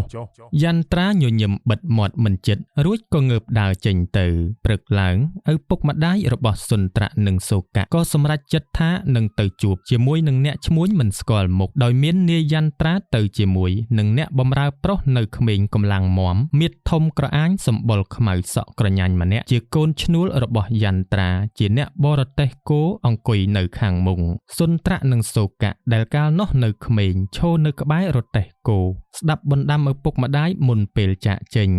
មើលសូកៈកូននៅផ្ទះមើលថែប្អូនផងណាឪទៅមិនយូរទេចាំឪមកវិញឪទិញរបស់លេងផ្ញើ បាទឪនឹងម៉ែឆាប់មកវិញផងណាឪ អ្នកបរទេះខាងមុខចាប់ផ្ដើមវត្តគោឲ្យដើរទៅមុខរទេះគោចាប់ផ្ដើមវិលកង់សូកៈនិងសុនត្រាក់នៅឈរមើលពីក្រោយដោយអារម្មណ៍នឹកអាល័យយ៉ាងចម្លែង លុះវេលាកន្លងទៅជាច្រើនថ្ងៃបងប្អូនទាំងពីរនាក់ក៏មកឈរចាំមើលផ្លូវរទេះត្រឡប់មកវិញរទេះគោរបស់យន្ត្រាលេចរូបរាងមកពីចម្ងាយធ្វើឲ្យអ្នកទាំងពីរសប្បាយចិត្តជាអនេកតែនៅពេលដែលរទេះគោរំកិលខិតកាន់តែជិនបងប្អូនទាំងពីរនាក់មើលឃើញតែមនុស្សពីរនាក់អង្គុយនៅលើរទេះគឺយន្ត្រានិងរជ្ជតៈដែលជាអ្នកបរទេះគោទៅជាមួយដោយមិនបានឃើញឪពុកនិងម្ដាយរបស់ពួកគេត្រឡប់មកជាមួយនោះឡើយ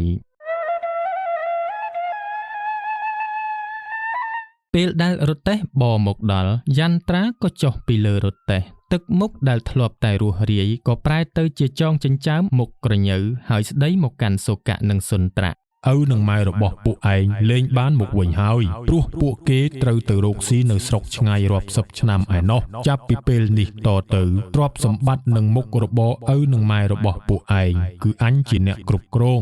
រួចហើយយន្ត្រាក៏បញ្ជាឲ្យរជ្ជតៈដែលជាអ្នកបម្រើឡើងទៅប្រមូលយកឯកសារមរតកសំខាន់ចេញពីផ្ទះរបស់សូកៈនិងសុនត្រាក់ លុះរយៈពេលក្រោយមកទៀតក៏បានបណ្ដេញក្មេងទាំងពីរឲ្យចាកចេញពីផ្ទះរបស់ពួកគេដោយសារតែខ្លួននៅក្មេងហើយគ្មានទីពឹងពំនាក់សូកៈនិងសុនទ្រៈក៏នាំគ្នាមកជួសជុលខ្ទមនេសាទដែលគេបោះបង់ចោលនៅចុងស្ទឹងហើយដើរស៊ីឈ្នួលបោកខោអាវឲ្យគេនៅក្នុងភូមិស្រុង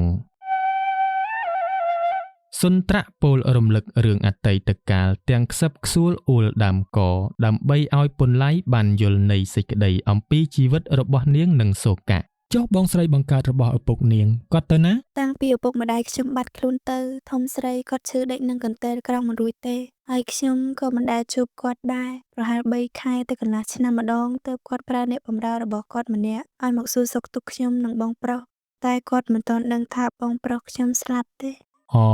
ប្រហែលជាគាត់មិនហ៊ានតវ៉ាជាមួយប្តីរបស់គាត់ទេដឹង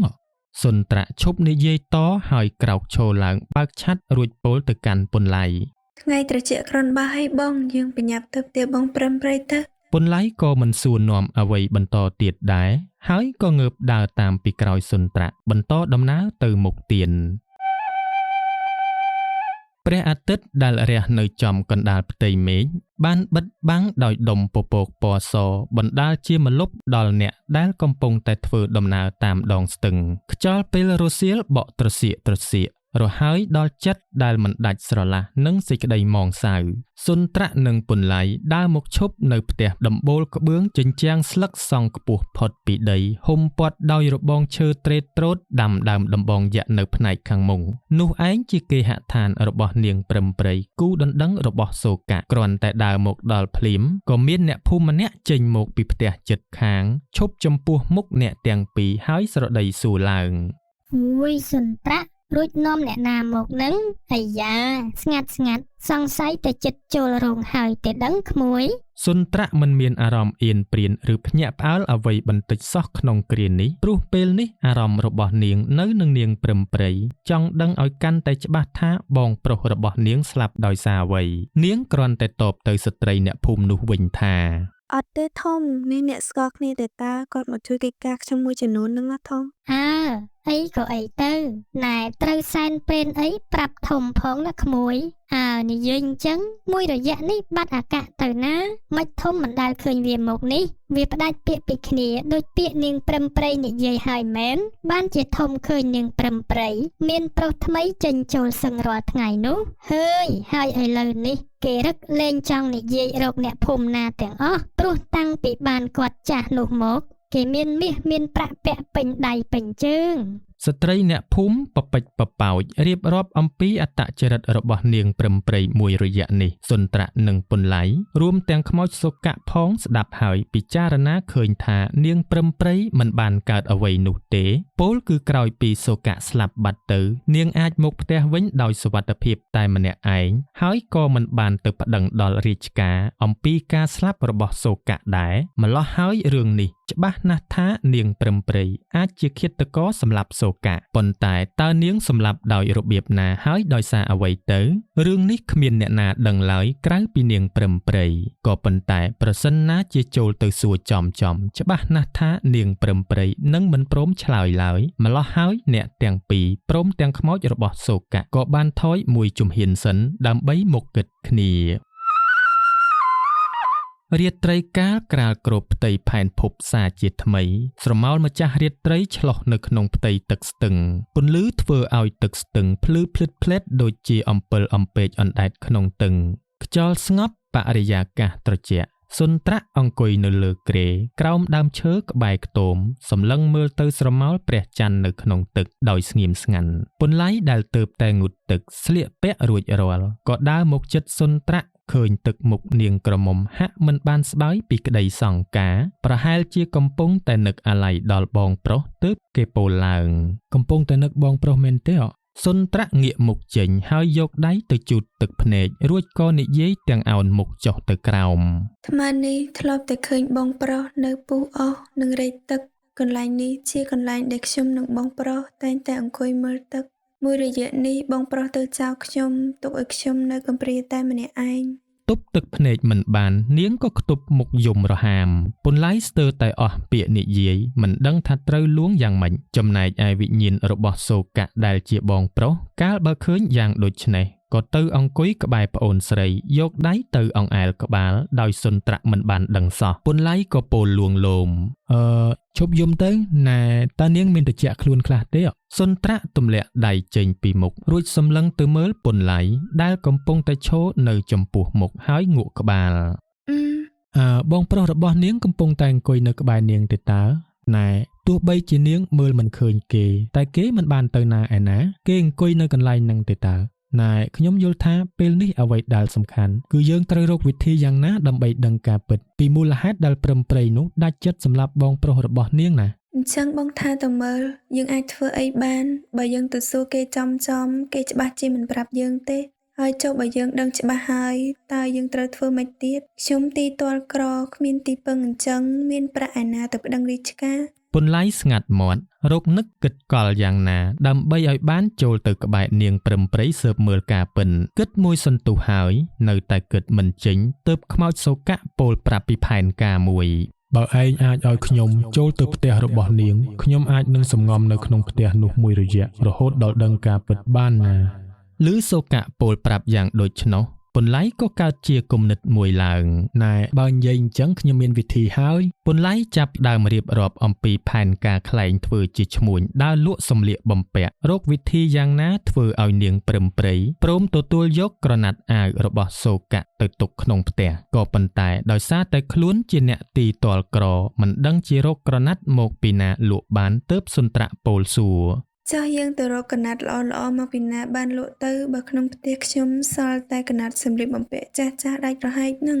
រឿងនេះមិនអីទេណែមកតាមផ្លូវខ្ញុំរាប់អានជាមួយឈ្មួញជួញដូរក្រណាត់ម្នាក់ចាំស្អែកព្រឹកខ្ញុំទៅរកគេដល់ផ្ទះសូមខ្ចីសំពាយខោអាវគេមួយល្ងាចក៏បានអ្វីដែលនាងត្រូវធ្វើគឺត្រូវហែកក្រណាត់អាវរបស់សូកៈបន្តិចដេកភ្ជាប់ជាមួយនឹងក្រមាមួយមកណាកាន់តែតូចកាន់តែល្អដើម្បីកុំឲ្យព្រឹមព្រៃនោះចាប់អារម្មណ៍បានណា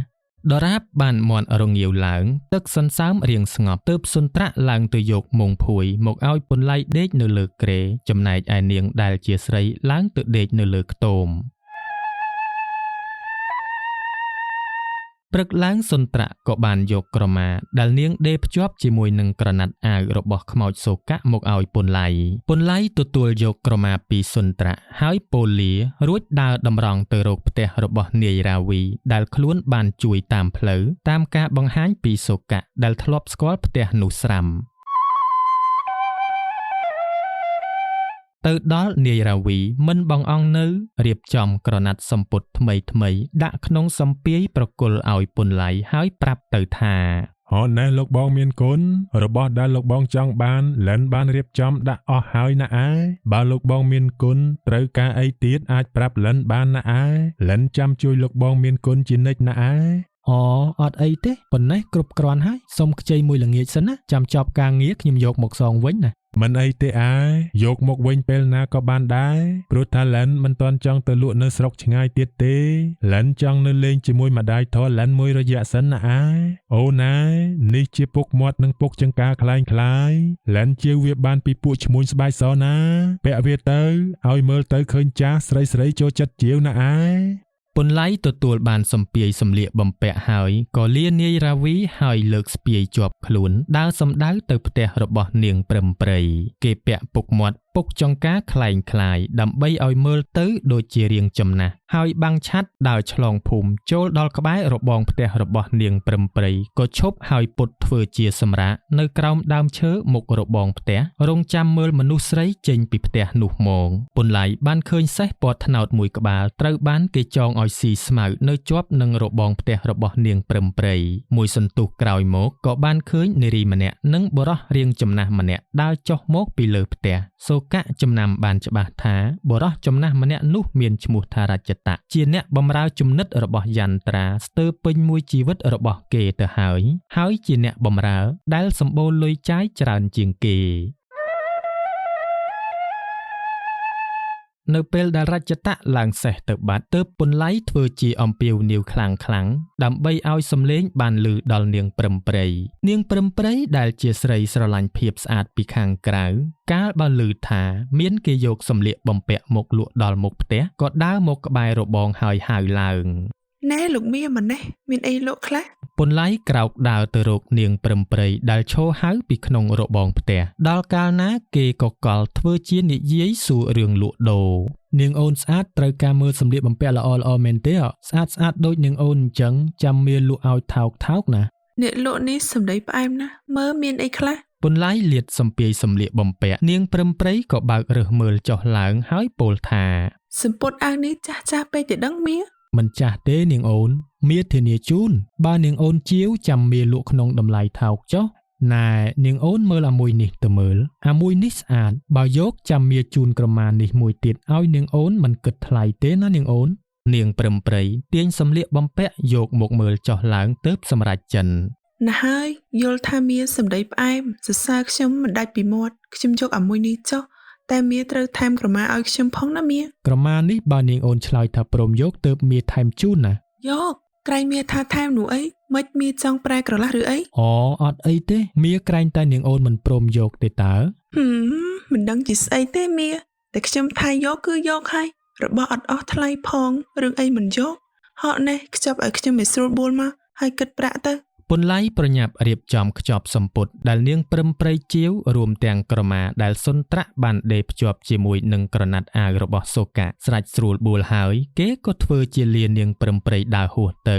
លុះដល់ពេលដែលនាងព្រឹមព្រៃដើរចូលទៅក្នុងផ្ទះបាត់ទើបគេដើរបកក្រោយត្រឡប់ទៅវិញ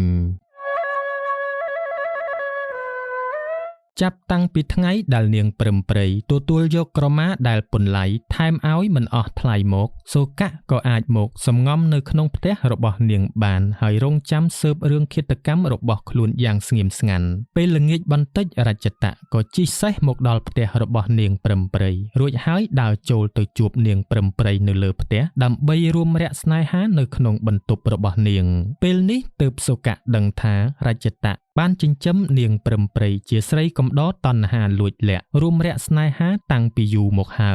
យការស្លាប់របស់គេក៏ប្រហែលជាមានការជាប់ពាក់ព័ន្ធជាមួយនឹងរជ្ជតៈនេះដែរលុះពេលដែលអ្នកទាំងពីរនេះរួមរយៈស្នេហាឆ្អែតឆ្អន់ហើយសូកាក៏បានចូលទៅក្នុងបន្ទប់ដើម្បីស្ដាប់អ្នកទាំងពីរជជែកគ្នា លោកបងប្រាក់អូនចាយវាចង់អស់ទៅហើយលោកបងឲ្យអូនបន្ថែមទៀតមកណា ចាយអស់លឿនម្លេះនាងអូនប្រាក់ដែលបានជារង្វាន់ពីការនាំសូកាទៅព្រៃនោះលោកម្ចាស់ឲ្យច្រើនណាស់ទៅហើយដែរទេតើសឹងតែច្រើនជាងបងទៀតឯណោះ ច្រើនអ្នកណាទេប្រាក់ប៉ុណ្ណឹងការងារជាប់ពាក់ព័ន្ធនឹងសម្រាប់មនុស្សទាំងមូលលោកបងគិតមើលទៅមើល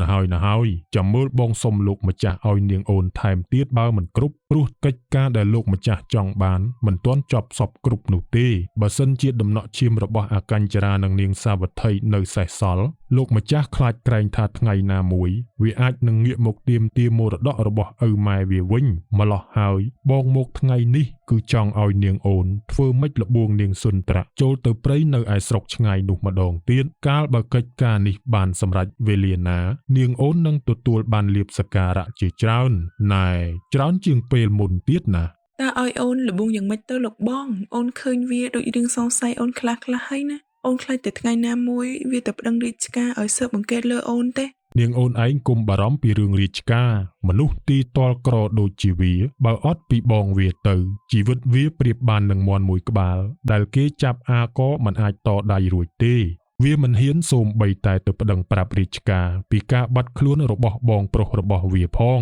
តែណាហើយវាមិនទាន់ដឹងថាបងប្រុសរបស់វាងាប់ចោលខ្មោចក្នុងព្រៃដូចឪម៉ែវានោះទេ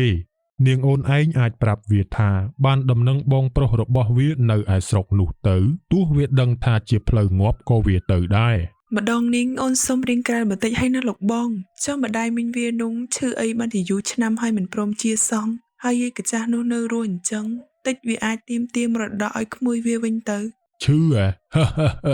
វាខ្វិន ព្រោះលោកម្ចាស់ឲ្យវាផឹកថ្នាំខ្វិនតាំងពីប្អូនប្រុសរបស់វាងាប់បាត់ម្លេះបើគុំតែកាលនោះវាជាប់ពាក់ព័ន្ធនឹងមរតកដែលលោកម្ចាស់មិនទាន់ទទួលបានពេញលេញគុំអីលោកម្ចាស់សម្លេះវាចោលយូរណាស់មកហើយតែនាងអូនគុំបារម្ភវារស់នៅមិនបានយូរទៀតទេព្រោះលោកម្ចាស់ក៏មានផែនការយកវាទៅសម្លេះចោលឲ្យវាទៅជុំគ្នាជាមួយនឹងបងប្អូនរបស់វាឆាប់នេះដែរ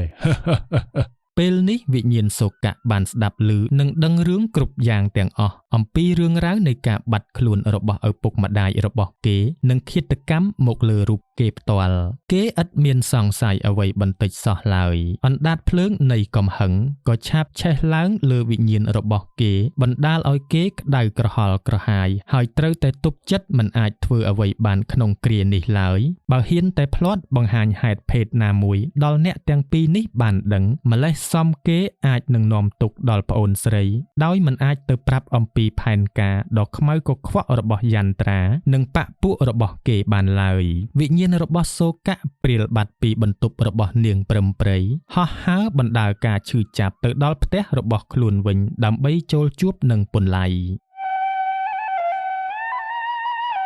នៅឯផ្ទះរបស់សូកៈសុនត្រាក់ឈរនៅពីក្រោយពន្លៃដែលកំពុងតែឈរធ្វើកាយវិការនិយាយតែម្នាក់ឯងពន្លៃនិយាយជាមួយសូកៈហើយប្រាប់បន្តដល់សុនត្រាក់រឿងរ៉ាវទាំងអស់ត្រូវបានបើកកកាយម្ដងនេះអ្វីដែលអ្នកទាំង3ត្រូវធ្វើគឺរៀបចំក្រឡាអុកយ៉ាងណាដើម្បីវាយបកការពារសុនត្រាក់ជួយម្ដាយមីងរបស់ពួកគេហើយត្រូវសងសឹកនិងទាមទារគ្រប់យ៉ាងដែលជារបស់ពួកគេមកវិញណែមិននឹកស្មានថាយន្ត្រានោះលោភលន់យ៉ាងនេះសោះទង្វើស្មោករោគអាក្រក់ជូរជាតិអញ្ចឹងក៏អាចលើកដៃធ្វើទៅរួចដែរមនុស្សបែបនេះមិនគួរណាកើតមកសោះនាំចង្រៃដល់គេដល់ឯងមែនឥឡូវឯងគិតធ្វើយ៉ាងម៉េចខ្ញុំចង់ឲ្យយន្ត្រាសងគ្រប់យ៉ាងដែលខ្ញុំនិងប្អូនស្រីខ្ញុំបាត់បង់បើមិនបានសងសឹកខ្ញុំទៅមិនស្ងប់ទេហើយខ្ញុំសូមឲ្យឯងជួយខ្ញុំសងសឹកបើយន្ត្រាមិនស្លាប់ឬត្រូវរាជការដាក់ទោសទេនោះប្អូនស្រីរបស់ខ្ញុំនិងម្ដាយមីងខ្ញុំក៏គ្មានថ្ងៃបានសុខដែរវានឹងធ្វើគ្រប់យ៉ាងដើម្បីជីកស្មៅនេះទាំងរឹសពន្លៃឆ្លៀតក្រឡេកទៅមើលមុខនាងក្រមុំសុនត្រាក់ដែលមានកែវភ្នែកដិតដាមដោយទឹកភ្នែករលីងរលោងសម្លឹងមើលទៅក្រណាត់អាវរបស់បងប្រុសនាងដែលនៅសេសសល់បន្តិចបន្តួចសម្ដែងទឹកមុខស្រងោតស្រងាត់គួរឲ្យសង្វេគក្នុងចិត្តអ្នកកំឡោះនឹកអាណិតដល់នារីជាទីស្នេហាម្លោះហើយក៏សម្រេចចិត្តតាមមនោសញ្ចេតនាដែលបានបិទបាំងថាក្នុងជាតិនេះខ្លួនរបស់អ្នកកំឡោះនឹងនៅចិត្តមើលថែនាងក្រមុំមិនឲ្យជនណាមកធ្វើបាបឬប៉ះពាល់នាងបានឡើយឯងទុកចិត្តចុះមួយជាតិនេះខ្ញុំមិនឲ្យអ្នកណាប៉ះពាល់សុនត្រាក់បានមួយសរសៃសក់ឡើយខ្ញុំនឹងជួយឯងទាមទារគ្រប់យ៉ាងមកវិញឲ្យបានណាសុនត្រាក់ភ្ញាក់ព្រឺតពេលបានឮសម្ដីរបស់ពន្លៃយ៉ាងដូចនេះអារម្មណ៍ដែលកំព្រាហាក់បីដូចជាទៅតែត្រូវបានស្អំឲ្យកក់ក្ដៅដំបៅក្នុងចិត្តហាក់បីដូចជាកំពុងតែត្រូវបានព្យាបាលចំណែកឯសូកៈក៏បានដឹងដែរថាពន្លៃកំពុងតែលួចស្រឡាញ់សុនត្រាក់ដែលជាប្អូនស្រីតែមិនបានស្ដីរារាំងឬជំរុញអ្វីឡើយគឺគេទុកឲ្យដំណើរនៃមនោសញ្ចេតនារបស់អ្នកទាំងពីរជាអ្នករើសផ្លូវដើរដោយខ្លួនឯងខ្ញុំកំពុងតែគិតថាត្រូវតបជាមួយនឹងផែនការរបស់យន្ត្រានោះយ៉ាងម៉េចទៅវិញទៅខ្មោចសូកៈក៏បែរខ្នងទៅក្រោយសម្លឹងមើលទៅផ្ទៃមេឃក្រោមស្បៃរាត្រីក្តាប់ដៃយ៉ាងណែនបង្ហាញអំពីកំហឹងនិងចិត្តអន្ទះសារចង់សងសឹងខ្ញុំចង់ធ្វើឲ្យនាងព្រឹមព្រៃទទួលកម្មពីរបស់នាងជាមុនសិនបន្ទាប់មកខ្ញុំត្រូវធ្វើយ៉ាងណាចូលទៅក្នុងផ្ទះរបស់យន្ត្រាឲ្យបានសូកៈបែរខ្នងមកវិញនិយាយជាមួយនឹងពន្លៃពួកឯងរងចាំដល់ព្រឹមព្រៃមកលបួងសុនត្រាក់នៅទីនេះចុះចាំមើលសភាពការប្រែប្រួលយ៉ាងណាសំយើងគិតទៀតចុះបើឱកាសហុចមកឲ្យខ្ញុំនឹងសងសឹកជាមួយយន្ត្រានិងរាជតៈភ្លាមអញ្ចឹងខ្ញុំត្រូវប្រាប់សុនត្រាក់ឲ្យធ្វើអីខ្លះឯងឲ្យខ្ញុំខ្ចីខ្លួនមួយផ្លែតសិនមកពន្លៃមិនទាន់បាននិយាយផងសូកៈក៏ហោះចូលខ្លួនគេហើយបែរទៅរកសុនត្រាក់សុនត្រាក់អូនឮសំឡេងនេះហើយសុនត្រាក់ចាំបានថាជាសំឡេងរបស់បងប្រុសរបស់នាងក៏បើកភ្នែកធំទឹកភ្នែកក៏ច្រានគ្នាធ្លាក់កាត់ថ្ពាល់មួយរំពេចរួចក៏ស្ទុះទៅអោបបងប្រុសរបស់នាងដែលកំពុងតែនៅក្នុងខ្លួនរបស់ពន្លៃបងប្រុសសំឡេងនាងយំកាន់តែលឺហើយពោលទៅកាន់បងប្រុសនាងខ្ញុំនឹកបងណា គុំនឹកបងអីអូនបងមិនអាចនៅមើលថែឯងរហូតទេពីថ្ងៃនេះទៅឯងត្រូវចេះមើលថែខ្លួនឯងពេលនេះបងចង់ឲ្យឯងធ្វើរឿងមួយដើម្បីសងសឹកឲ្យបងនិងឪពុកម្ដាយរបស់យើង ឲ្យតែអាចសងសឹកឲ្យបងនិងឪពុកម្ដាយយើងបានទោះបីជាលះបង់ជីវិតក៏ខ្ញុំមិនស្ដាយដែរ ប៉ុន្មានថ្ងៃក្រោយព្រឹមព្រៃនឹងមករកឯងដើម្បីលបួងទៅសម្លាប់ចោលប្រសិនបើនាងមកព្រឹកឯងត្រូវធ្វើកលយ៉ាងណាខាត់នាងឲ្យនៅរហូតដល់ថ្ងៃលិចប្រសិនបើនាងមកដល់គ្រាថ្ងៃលិចឯងត្រូវអុជធូបរំលឹកដល់វិញ្ញាណក្ខន្ធរបស់បងនោះបងនឹងមកដល់ភ្លាម ចុះបងទៅណា បងត្រូវទៅផ្ទះរបស់នាងហើយធ្វើជាស្រមោលអន្ទោលតាមប្រាណរបស់នាងនៅពេលដែលឱកាសហុចដល់យើងនឹងសងសឹកជាមួយយន្ត្រានិងរាជតៈណា ចាខ្ញុំយល់ហើយបង និយាយចប់តែប៉ុណ្ណេះសូកៈក៏ចេញពីខ្លួនរបស់ពុនឡៃត្រឡប់ទៅផ្ទះរបស់នាងព្រឹមព្រៃបាត់ឈឹងទុកឲ្យសុនត្រាក់នៅអោបក្រសោបពុនឡៃដោយមិនដឹងថាបងប្រុសរបស់នាងចេញពីខ្លួនប្រាណពុនឡៃនោះទេចំណែកឯពុនឡៃបានតែនាងក្រមុំអោបយ៉ាងដូចនេះភ្លេចអស់រឿងរ៉ាវគ្រប់យ៉ាងហើយក៏ឈរសំងំឲ្យនាងអោបយ៉ាងយូរដោយលួចញញឹមមិនឲ្យនាងដឹងនោះឡើយ វេលាស្ងាត់ខ្យល់ផាត់ស្លឹកឈើដែលដុះនៅក្បែរបង្អួចបន្ទប់ដេករបស់នាងព្រឹមព្រៃបន្លឺសំឡេងឡើងសូរប៉ិតប៉ិនយប់នេះខែងងឹតអើតឡើងតែមួយចំណិតតូចហើយត្រូវបិទបាំងដោយដុំពពកខ្មៅផ្កាយបែកចាកមេឃឥតឃើញមានរះសូមបីមួយចំណែកឯឆ្កែក្នុងភូមិទៀតសោនក៏បន្លឺសំឡេងលូយ៉ាងក្រលួញខ្យល់ត្រជាក់ពេកនាងព្រឹមព្រៃក៏ដើរចុះពីលើគ្រែទៅបិទបង្អួចលុះនាងដើរដល់បង្អួចរៀបនឹងលូកដៃទៅទាញបង្អួចទៅហើយខ្មោចរបស់សូកៈក៏បង្ហាញរូបឡើងនៅក្រៅបង្អួចចំពោះមុខនាងធ្វើឲ្យនាងព្រឹមព្រៃភ័យដួលផ្ងាក្រោយអុកគូតទៅលើរនាបហើយក៏ប្រឹងយកដៃញីភ្នែកក្រឡេកមើលសារជាថ្មីតែបែរជាមិនឃើញមានអ្វីសោះ ដោយយល់ថាខ្លួនស្រវាំងភ្នែកទើបនាងងើបឡើងសារជាថ្មីហើយដើរទៅបិទបង្អួចពេលដែលបិទបង្អួចរួចបែរមកក្រោយវិញស្រាប់តែខ្មោចសូកៈបង្ហាញខ្លួននៅចំពោះមុខនាងម្ដងទៀតដោយមានមុខមាត់សុទ្ធតែស្នាមក្រចកសត្វដាច់រហែកដំបៅពេញរូបរាងបើកភ្នែកធំធំសម្លក់មករកនាងហើយរសាត់តិចតិចទៅកាន់តែចិត្តនាងព្រឹមព្រៃដោយស្រែកទារកយុត្តិធម៌ ព្រឹមព្រៃអូនហេតុអីបានជាអូនសម្លាប់បងមិនដាច់អាល័យពីអូនទេអូនសងជីវិតបងមកសងមក នាងព្រឹមព្រៃភ័យណាស់រត់ចេញពីបន្ទប់មិនមើលមុខមិនមើលក្រោយក៏ធ្លាក់កម្មចណ្ដាលតាំងពីលើផ្ទះរហូតមកដល់ដីសន្លប់បាត់ស្មារតីមួយយប់ទាល់ភ្លឺ លុះដល់ពេលព្រលឹមទឹកសន្សើមនៅមិនទាន់ស្ងួតនាងក៏ភ្ញាក់ដឹងខ្លួនឡើងហើយអើតទៅមើលលើផ្ទះស្រាប់តែបានឃើញខ្មោចសូកៈឈរសម្លក់មកមើលនាងហើយនិយាយមកកាន់នាង ព្រឹមព្រៃអូនសងជីវិតបងមកសងមក ម្ដងនេះនាងព្រឹមព្រៃគ្មានសង្ស័យអ្វីទៀតឡើយខ្មោចសូកៈលងនាងស្ដែងនាងរត់គ្មានងាកក្រោយកាត់ភូមិជាច្រើនដើម្បីទៅផ្ទះរបស់យន្ត្រាជួបរាជតៈទំរាំតែទៅដល់មេឃក៏រៀងភ្លឺល្មមនាងព្រឹមព្រៃដួលសន្លប់នៅមុខផ្ទះរបស់យន្ត្រារហូតដល់អ្នកបម្រើឃើញក៏នាំនាងចូលទៅជួបរាជតៈនិងយន្ត្រានាងព្រឹមព្រៃបានរៀបរាប់ប្រាប់អស់អំពីរឿងហេតុខ្មោចសូកៈលងកាលពីយប់ក៏ប៉ុន្តែយន្ត្រាមិនជឿនាងឡើយទើបពោលឡើង នាងអូនឯងដេកមិនគ្រប់ស្រវាំងភ្នែកហើយមើលទៅខ្មោចអាសូកៈងាប់នៅព្រៃស្រុកឆ្ងាយឯណោះវាធ្វើម៉េចនឹងរកផ្លូវមកផ្ទះវិញបាន អត់ទេលោកបងអូនឃើញមែនអូនឃើញច្បាស់នឹងភ្នែកទាំងគូរបស់អូន បើវាចេះលងអញ្ចឹងខ្មោចឪម៉ែវាក៏លងអញដែរនាងស្រវាំងភ្នែកហើយទេដឹង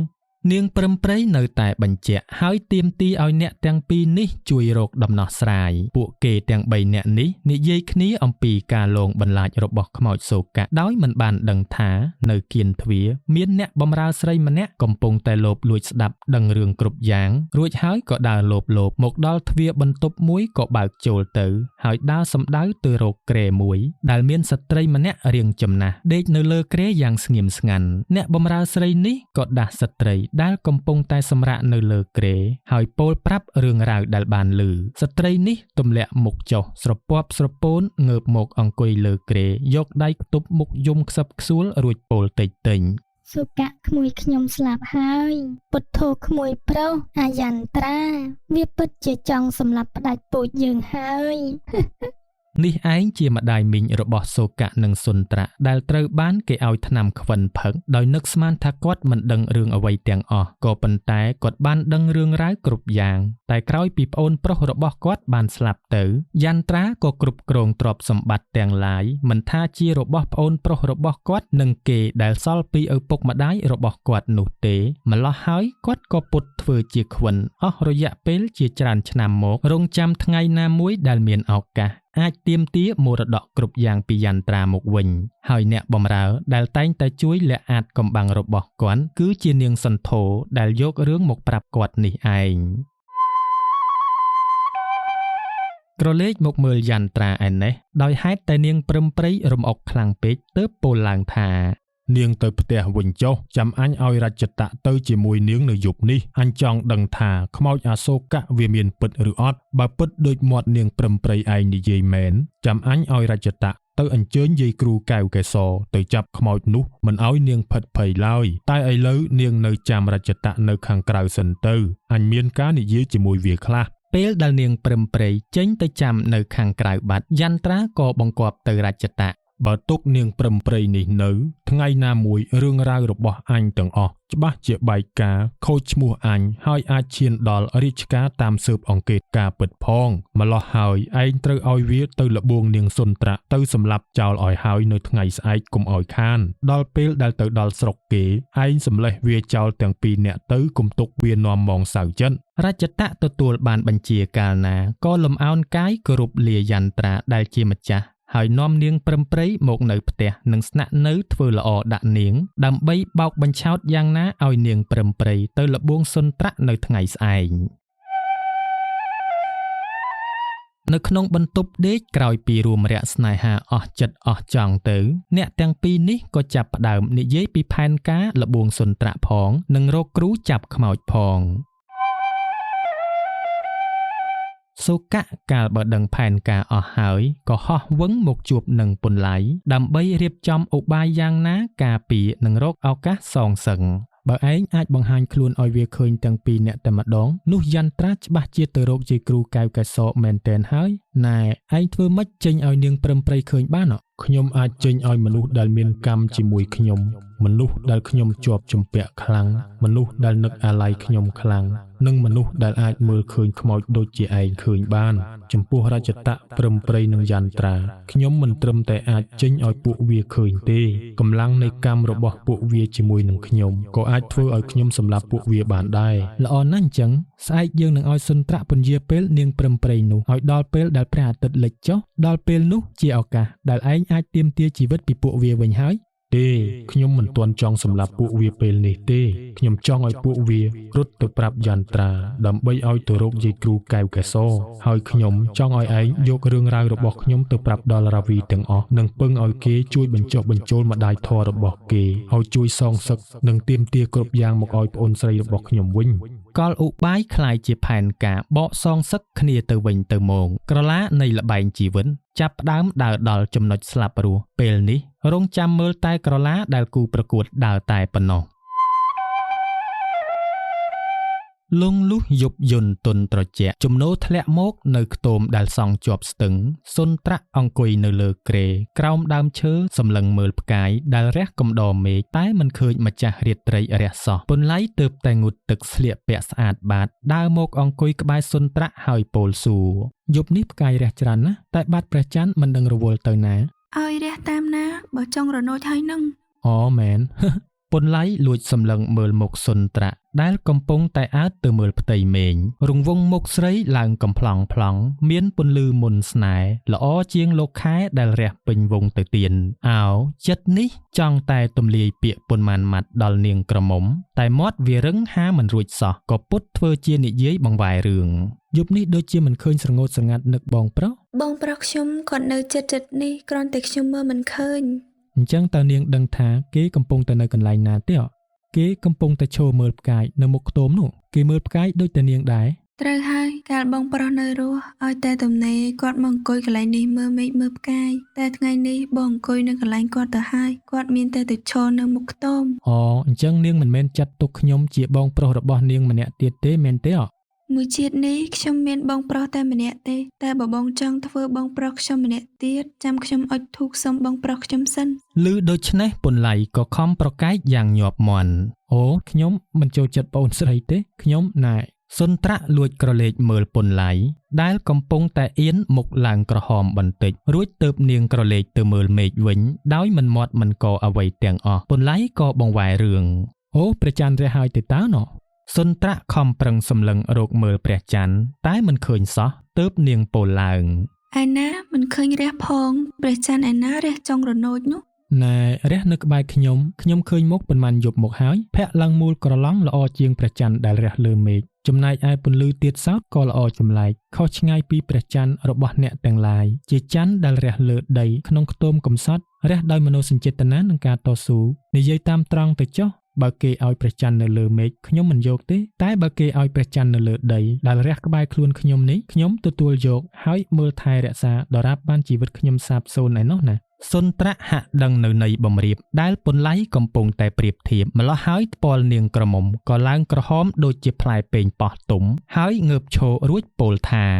យប់ជ្រៅណាស់ហើយខ្ញុំចូលសម្រាកហើយបងឆាប់ចូលសម្រាកផងបើនៅលើគ្រែត្រជាក់ខ្លាំងបងអាចទៅសម្រាកនៅមុខខ្ទមក៏បានវាមានសម្យាអាចបាំងទឹកសន្សើមខ្លះដែរឬបើបងចង់សម្រាកនៅក្នុងខ្ទមក៏បានចាំខ្ញុំចេញមកសម្រាកនៅខាងមុខវិញ អូមិនអីទេកាលដែលខ្ញុំនៅស្រុកឯណោះខ្ញុំក៏ឧស្សាហ៍ដេកនៅខ្ទមចាំចំការដែលឥតជញ្ជាំងដែរនាងចូលសម្រាកលើខ្ទមចុះហើយមិនបាច់បារម្ភអីទាំងអស់នៅខាងក្រៅមានខ្ញុំនិងបងប្រុសរបស់នាងការពារច្បាស់ជាសុខសាន្តហើយណា សុនត្រាក់លួចញញឹមដោយអៀនព្រានដើរឡើងទៅលើខ្ទមចំណែកឯពន្លៃក៏ងើបចងមុងដេកនៅលើគ្រែ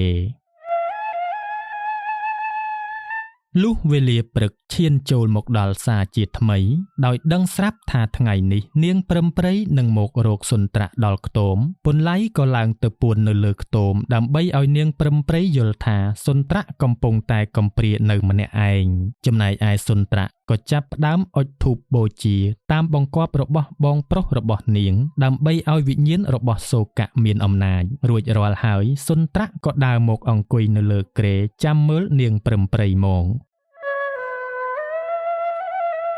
នាងចាំពីព្រឹករហូតដល់ថ្ងៃត្រង់ហើយរហូតដល់ថ្ងៃបាក់រសៀលទើបបានឃើញនាងព្រឹមព្រៃដើរមកជាមួយនឹងបុរសម្នាក់ពីចម្ងាយលុះដើរដល់ដើមឈើធំមួយដើមបុរសនោះក៏រហ័សលោតចូលទៅពួនខាងក្រោយដើមឈើមិនបាច់ប្រាប់ក៏សុនត្រាក់បានដឹងថានោះជាអ្នកណាដែរតែនាងក៏បែរមុខចេញពុតធ្វើជាមើលមិនឃើញចំណែកឯនាងព្រឹមព្រៃក៏ដើរមកតែឯងហើយលបួងសុនត្រាក់តាមផែនការដែលរាជតៈបង្គាប់ដោយឲ្យ នាងប្រាប់សុនត្រាក់ថាបានដំណឹងរបស់សូកៈនៅឯស្រុកដែលគេបាត់ខ្លួនសុនត្រាក់ធ្វើជាងក់ក្បាលយល់ព្រមថានឹងទៅជាមួយនាងព្រឹមព្រៃនៅថ្ងៃស្អែកហើយក៏ធ្វើជានិយាយខន់ ខ្ញុំចង់ទៅល្ងាចនេះណាបងតែមើលទៅថ្ងៃបាក់រសៀលទៅហើយទៅមិនទាន់ទេតែយ៉ាងណាឲ្យតែបានដឹងថាបងប្រុសខ្ញុំគាត់សុខសប្បាយប៉ុន្តែខ្ញុំក៏ទូចិត្តដែរណាបង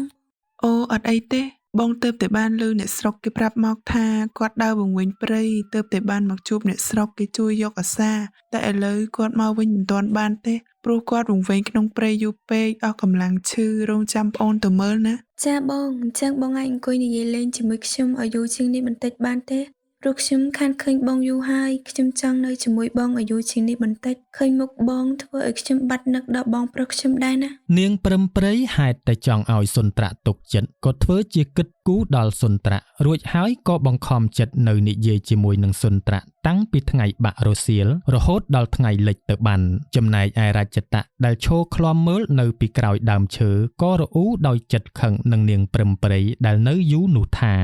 ចង្រៃយូចុះវាទៅយូអីក៏យូម្លេះ បរិយាកាសប្រែពីភ្លឺទៅជាងងឹនសុនត្រាក់ដែលកំពុងតែនិយាយជាមួយនឹងនាងព្រឹមព្រៃក៏ធ្វើជាសុំឡើងទៅលើខ្ទមមួយផ្លែតហើយក៏សំងំនៅក្នុងខ្ទមបាត់ឈឹង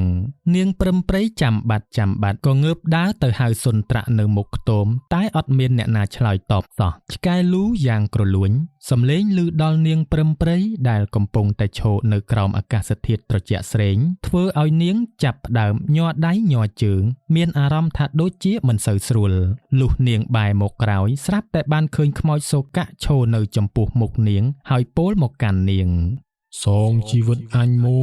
សងមួ នាងព្រឹមព្រៃភ័យបាសសក់ម្ដងនេះនាងរត់របូតសម្ពុតលិចគេលិចខ្មាស់ទាំងកណ្ដាលយប់ចំណែកឯខ្មោចរបស់សូកាក៏បណ្ដែតខ្លួនតាមពីក្រោយនាងព្រឹមព្រៃរត់ហួសរាជតៈទៅដោយស្រែកថាខ្មោចលងចំណែកឯរាជតៈក៏ដើរចេញពីក្រោយដើមឈើក្រឡេកទៅមើលនាងព្រឹមព្រៃដែលរត់ទៅនោះដោយភាពងឿងឆ្ងល់លុះដល់ពេលគេក្រឡេកមកក្រោយវិញខ្មោចសូកាក៏បានចាប់ច្របាច់កគេហើយពោលសំឡុន ឥឡូវនេះឯងជឿថាអញមកតាមសងសឹកនឹងឯងជាមួយនឹងយន្ត្រាហើយឬនៅអញនឹងឲ្យពួកឯងទាំងអស់សងជីវិតអញនិងឪពុកម្ដាយរបស់អញមកវិញ ក្លិនស្អុយរលួយបង្ហើរចេញពីខ្លួនប្រាណរបស់សូកាបណ្ដាលឲ្យរាជតៈទ្រាំមិនបានក៏ប្រឹងត្រដររហូតរួចខ្លួនចេញពីដៃរបស់សូកាហើយរត់ទាំងដួលត្រដាបត្រដួសតាមពីក្រោយនាងព្រឹមព្រៃក្រោយអ្នកទាំងពីរនោះភ័យរត់យកតែប្រះអាយុមកសូកានិងពុនឡៃក៏បានរៀបចំផែនការបន្ត ម្ដងនេះយន្ត្រាច្បាស់ជាជឿថាខ្ញុំនឹងសងសឹកជាមួយវាជាមិនខានឡើយម្លោះហើយវាប្រកាសជាទៅរកគ្រូដើម្បីមកចាប់ខ្ញុំហើយនេះក៏ជាឱកាសចុងក្រោយនៃការសងសឹករបស់ខ្ញុំដែរបើរាវីមិនអាចបញ្ចុះបញ្ចូលម្ដាយធម៌របស់គេបានទេគ្រូកែវកែសច្បាស់ជាខ្លាចជាឧបសគ្គធំរបស់ខ្ញុំមិនខានឡើយ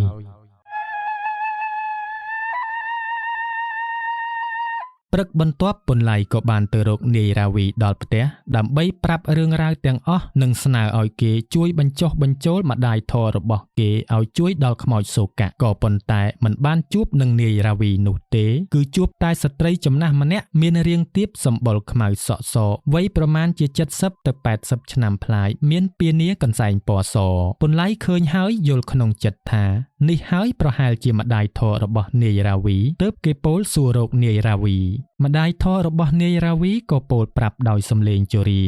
អាវីវាមិននៅទេវាថាទៅរកផ្ទះលោកបងអ្នកមានគុណវានៅឯចុងស្ទឹងឯណោះដើម្បីលាដំណើរទៅលក់សម្លៀកបំពាក់នៅស្រុកផ្សេងរួចចុះអ្នកកំឡោះជាអ្នកណាហើយមករកអាវីមានការអី ពុនឡៃក៏ប្រាប់អំពីរឿងរ៉ាវដែលគេបានមកជួយនាយរាវីទើបយាយគ្រូកែវកែសភ្ញាក់ឡើង មុខមាត់អញ្ចឹងទេតើបានជួបហើយអាវីវាប្រាប់យាយច្រើនណាស់អំពីរឿងរ៉ាវចៅឯងមកតាមផ្លូវហើយក៏បានមានចិត្តល្អជួយខ្មោចអយុត្តិធម៌ថែមទៀតផង បានដឹងថាយាយគ្រូដឹងរឿងរ៉ាវសូកាហើយពុនឡៃក៏យករឿងរ៉ាវគ្រប់យ៉ាងរៀបរាប់ប្រាប់ដល់យាយគ្រូហើយពឹងពំនាក់ឲ្យជួយសូកាដើម្បីសងសឹងនិងទាមទារយកមរតករបស់គេមកវិញចំណែកយាយគ្រូកាលបើដឹងរឿងរ៉ាវពេញលេញរបស់ខ្មោចសូកាគាត់ក៏ភ្ញាក់ផ្អើលឡើងហើយពោលថា អញ្ចឹងឯតើបានជា15ឆ្នាំមុនមានខ្មោចប្តីប្រពន្ធ2នាក់សុំរទេះគេជីកថាមកពីស្រុកឆ្ងាយឯណោះស្លាប់ដោយអយុត្តិធម៌ហើយមកពឹងឲ្យយាយជួយប្រាប់ដល់បងស្រីគេឲ្យជួយមើលថែរក្សាកូនរបស់គេនិងប្រយ័ត្នប្រយែងចំពោះបុរសឈ្មោះយន្ត្រាតែយាយបានជួយត្រឹមតែឧទ្ទិសកុសលដល់វិញ្ញាណក្ខន្ធខ្មោចទាំងពីរនិងនាំពាក្យពួកគេប្រាប់ដល់ស្ត្រីដែលឈ្មោះខ្លាំងនោះ ណាហើយមើលទៅគួរឲ្យអាណិតស្រណោះណាស់បាបដែលបរោះឈ្មោះយន្ត្រានោះសាងគេត្រូវតែទទួលឯងទៅវិញចុះហើយប្រាប់ខ្មោចមិត្តភក្តិរបស់ឯងថាបើយន្ត្រាអញ្ជើញយាយទៅធ្វើពិធីចាំឲ្យគេចូលទៅតាមពីក្រោយយាយចុះតែនិយាយឲ្យហើយយាយមិនមែនជួយសងសឹកទេតែយាយជួយឲ្យប្អូនស្រីគេទទួលបានមរតករបស់ឪពុកម្ដាយរបស់គេមកវិញបានលឺយ៉ាងដូចនេះពុនឡៃសប្បាយចិត្ត ឥតគណនាគេស្រោតរូតរះលាយាយគ្រូកែវកែសហើយពំនាំដំណឹងនេះទៅប្រាប់ដល់សូកានិងសុនត្រា ក្រឡេកទៅមើលនាយរាវីហេតុតែនឹកដឹងគុណដល់ពុនឡៃដែលបានជួយជីវិតខ្លួនពេលដែលគេទៅដល់ខ្ទមចុងស្ទឹងមិនឃើញពុនឡៃគេក៏នៅចាំរហូតដល់បានជួមពុនឡៃបាននិយាយប្រាប់គេនិងសុនត្រារួមទាំងខ្មោចរបស់សូកាផងនៅអ្វីដែលលោកយាយគ្រូបានប្រាប់ដើម្បីត្រៀមខ្លួនរៀបចំផែនការបន្ត លុះនាយរាវីដឹងថាពុនឡៃនិងខ្មោចសូកាកំពុងតែរៀបចំផែនការសងសឹកនិងដណ្ដើមមរតកមកវិញគេក៏សម្រេចចិត្តមិនទាន់ទៅលក់សម្លៀកបំពាក់ដែរពោលគឺគេនៅរងចាំជួយអ្នកទាំងអស់គ្នានេះនៅពេលដែលអ្នកទាំងអស់គ្នាត្រូវការ ដោយដែលសូកៈស្មានមិនខុសក្រោយពីរជ្ជតៈបានជួបខ្មោចពន្លៃផ្ទាល់ភ្នែកគេក៏ពំនាំដំណឹងព្រមទាំងភាពភ័យខ្លាចយកទៅឲ្យយន្ត្រាដែរយន្ត្រាកាលបើដឹងថាខ្មោចសូកៈកំពុងតែព្យាយាមតាមសងសឹកខ្លួនគេក៏បានបង្គាប់ភ្លាមឲ្យរជ្ជតៈទៅអញ្ជើញគ្រូកែវកែសរដើម្បីមកធ្វើពិធីបញ្ជាពីការតាមសងសឹករបស់ខ្មោចសូកៈម្ដងនេះយាយគ្រូបានឲ្យនាយរាវីយកក្រណាត់អាវរបស់សូកៈដាក់ជាប់ខ្លួនហើយដើរបាំងឆាត់ឲ្យសូកៈចូលទៅក្នុងគេហដ្ឋានដ៏ស្កឹមស្កៃរបស់យន្ត្រាដែលបានប្លន់ពីឪពុកម្ដាយរបស់សូកៈនិងសុនត្រាអស់រយៈពេលជាង15ឆ្នាំមកហើយពេលដែលធ្វើពិធីចប់សពគ្រប់ហើយយន្ត្រានិងរជ្ជតៈក៏បានចេញមកជូនដំណើរយាយគ្រូក៏បានបង្គាប់ឲ្យនាយរាវីនិយាយពាក្យកំឡាចដែលគេបានរៀបចំទុកជាមុនជាមួយនឹងពន្លៃណែរាវីពេលធ្វើពិធីកូនឯងបានឃើញអីខ្លះប្រាប់អ្នកឈ្មួញរូបនេះឲ្យអស់សេចក្តីទៅ ឡានបានឃើញខ្មោចប្តីប្រពន្ធ2នាក់ចូលសម្លក់អ្នកទាំង2នាក់នេះខ្លាំងណាស់ណាស់ហើយនៅមានខ្មោចមួយទៀតនៅក្មេងក្រាន់បើចូលកាន់សម្បត្តិអីក៏មិនដឹងទំនងមើលទៅដូចជាសម្បត្តិមរតកហើយគេយកទៅបាត់ហើយណាខ្មោចទាំង2នេះមិនមែនខ្មោចធម្មតាទេព្រោះដេញយ៉ាងណាក៏មិនចេញទេដោយសារតែជាប់ជំពាក់កម្មពីជាមួយអ្នកទាំងពីរឯងនេះណាបើចង់ឲ្យគេចេញត្រូវតែធ្វើបុណ្យធ្វើទានឲ្យគេឲ្យច្រើនណាយន្ត្រាបានលឺហើយចាប់ផ្ដើមបើកភ្នែកធំភ័យខ្លួនខ្លាចនៅអ្វីដែលនាយរាវីនិយាយក្រោយពេលដែលយាយគ្រូនិងនាយរាវីដើរចេញបាត់ទៅយន្ត្រាក៏ប្រញាប់ស្ទុះទៅបើកហឹបសម្ងាត់របស់ខ្លួនរកមើលលិខិតមរតកប្លង់ដីប្លង់ផ្ទះគ្រប់យ៉ាងក៏ប៉ុន្តែមិនឃើញបាត់ទៅណានោះទេទើបគេបានធូរចិត្តដោយយល់ថាប្រហែលជានាយរាវីចេះតែពោលតែផ្ដាស់យន្ត្រាគ្មានបានដឹងបន្តិចសោះថាយាយគ្រូបានធ្វើពិធីសុំផ្លូវអនុញ្ញាតឲ្យសូកៈចូលមកនៅក្នុងផ្ទះរបស់គេហើយសូកៈកំពុងតែឈរមើលកន្លែងដែលយន្ត្រាលាក់ទុកសំណុំឯកសារទាំងឡាយដែលបានប្លន់ពីឪពុកម្ដាយរបស់គេលុះរាត្រីកាលឈានចូលមកដល់យន្ត្រាដេកមិនលក់ចេះតែរសេះរសោះក្នុងខ្លួននឹកឃើញពាក្យដែលនាយរាវីនិយាយកាលពីក្បាលល្ងាញ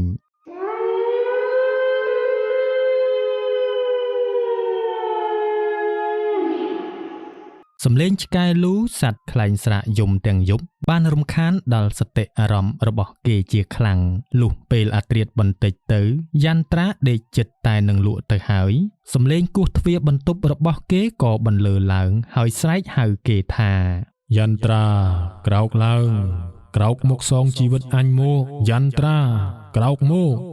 យន្ត្រាភ្ញាក់ព្រឺតបែកញើសពេញថ្ងាសខំឈោងទៅយកក្រណាត់មកជូតញើសហើយផ្ទៀងស្ដាប់ក្រែងលោខ្លួនភ័ន្តច្រឡំដូចជាមិនបានឮសំឡេងអ្វីទៀតឡើយយន្ត្រាក៏ក្រោកឡើងយកទឹកផឹងលុះដល់ពេលដែលគេចាក់ទឹកចេញពីប៉ាន់ទឹកនោះក៏ប្រែទៅជាក្រហមគេភ័យពេកក៏ទម្លាក់ប៉ាន់ចុះហើយរត់ទៅបើកទ្វារបញ្ជាឲ្យអ្នកបម្រើទៅហៅរជ្ជតៈ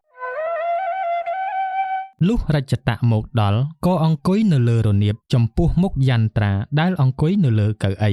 ឯងបានធ្វើកិច្ចការអញប្រើឲ្យធ្វើនោះជោគជ័យឬអត់ឬក៏ត្រូវខ្មោចអសូកៈវាលងលែងហ៊ានទៅរកវាហើយទៀនលោកម្ចាស់នាងព្រឹមព្រៃវាឈឺជ្រុះសក់រវើរវាយនិយាយមិនដឹង10 20ទេទៀនម្លោះហើយគ្មានអ្នកណាទៅលបួងនាងសុនត្រាក់នោះទេទៀនបើលបួងវាទៅមិនបានយប់ស្អែកឯងទៅសម្លាប់វាចោលនៅខ្ទមនោះទៅកុំទុកវានៅនាំសៅម៉ងចិនយាយគ្រូនោះថាមិនខុសទេអញដូចជាមានអារម្មណ៍ថាខ្មោចអសូកៈនិងឪម៉ែវាកំពុងតែតាមរកអញសងសឹកហើយអញត្រូវសម្លេះពូជវាចោលទាំងអស់អញចង់ដឹងថាបើពូជវាងាប់អស់ទៅតើវាសងសឹកនឹងអញរបៀបណាទៀនលោកម្ចាស់បើសម្លាប់វានៅខ្ទមឯណោះខ្លាចក្រែងតែរាជការស្រុកយើងឯនេះតាមស៊ើបទេទៀនប្រុសអញចិញ្ចឹមឯងអស់បាយអស់អង្គច្រើនណាស់ប្រាក់ខែអញឲ្យច្រើនជាងខ្ញុំបំរើដតីកិច្ចការនេះបើធ្វើមិនបានសម្រេចមិនបាច់មកស៊ីបាយផ្ទះអញទៀតទេទៅចេញពីមុខពីមាត់អញទៅយន្ត្រាក្រពុលមុខខឹងខ្លាំងពេកក៏លើកជើងទៅធាក់ចំកណ្ដាលក្បាលរជ្ជតៈមួយជើងដួលផ្ងាក្រោយរជ្ជតៈក៏ស្ទុះមនីងើបចេញយ៉ាងប្រញាំរំលងទៅប៉ុន្មានយប់រជ្ជតៈបាត់ខ្លួនមិនឃើញមកជួបនឹងយន្ត្រាសោះចំណែកឯយន្ត្រាត្រូវខ្មោចរបស់សូកៈរំខានដូចជាស្រមោលអន្ទោលតាមប្រាណ